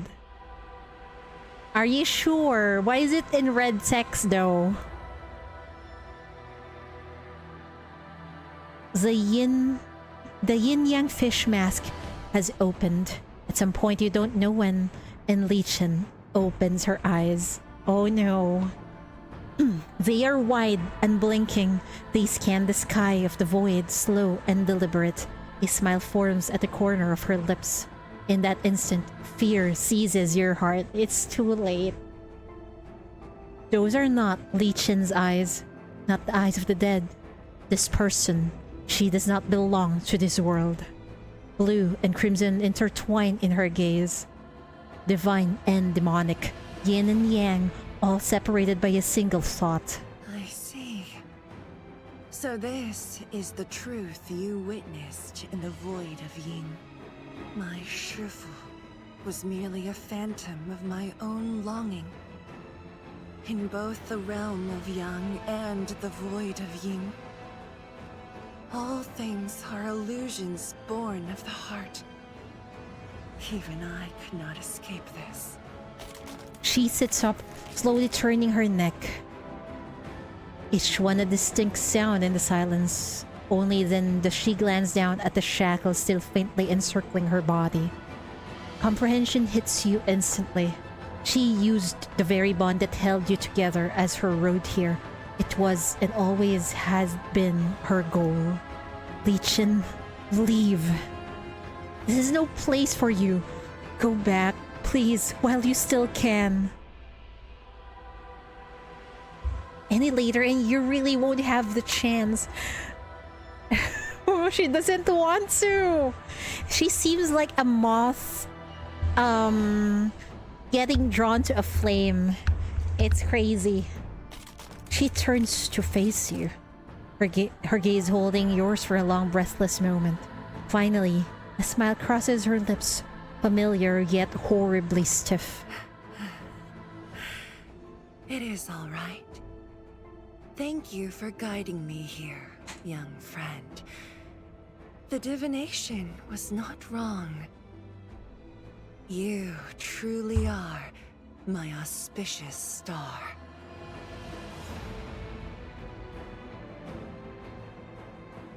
Now then, will you enlighten me once more? She draws closer, that faint smile still in place. You have nowhere left to retreat. Her fingers, cold as stone, press gently against the side of your neck. The touch is almost tender until it isn't. They tighten, grip firm, and begin to pull you toward her. Since you have shattered the illusion I pursued, you shall answer my questions in her stead. First question. You who wear that child's skin, standing before me, yet not truly here. Uh-oh. Who are you?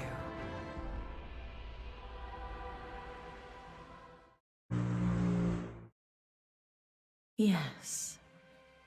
This city lives in all of you. And it is right here. You have but to do as she did and chant its name. What the fuck, man?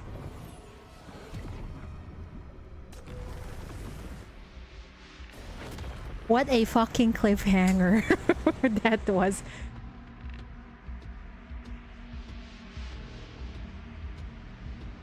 That's the end? What the fuck?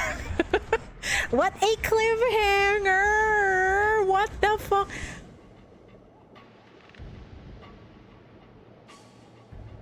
It seems like Shin is manipulating things that is happening right now. What a fucking cliffhanger, man. What is this?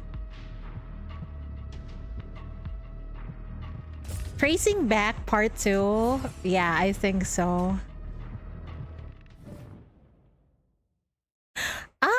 if you look at the title, this is City Beyond Tribulation Part 1.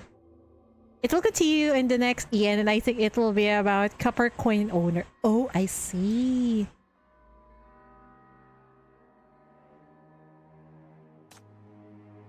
How do we get out of here? Oh, are we finally getting a male immortal? So far, our immortal sinners have been ladies. Oh no, we need to mold this.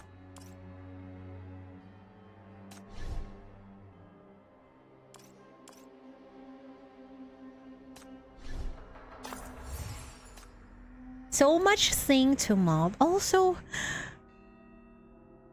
what was that ending? It's as if Lichen have Lichen, who has been trapped in the eternal nightmare, have somehow glimpsed the real chief, not the little guy. You can find out who he is in Lichen's mirror. Okay, got it. I will definitely read that.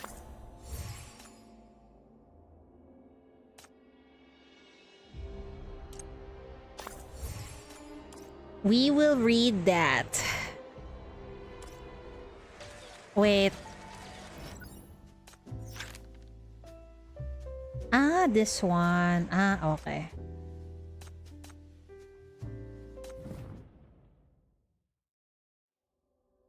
Can we read the profile of Lichen real quick?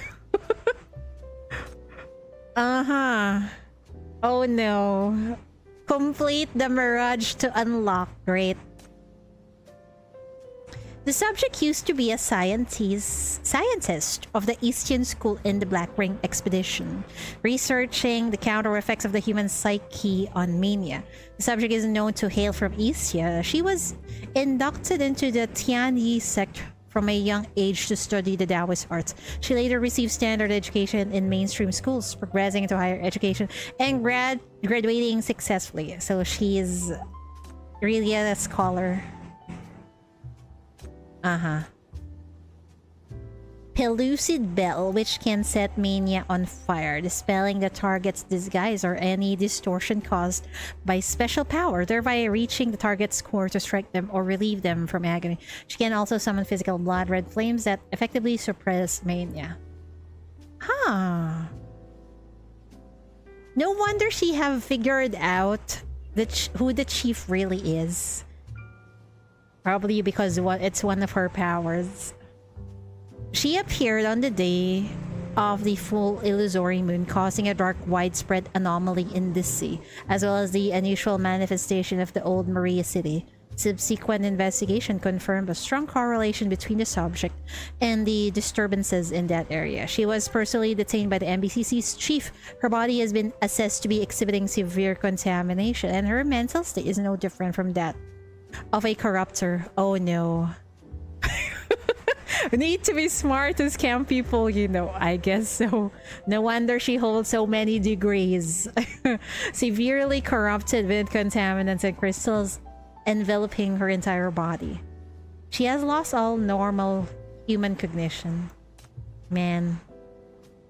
Lichen, female, approximately 170 centimeters in height in her infected state. Golden runes cover her entire body with unusual burn marks found on her skin.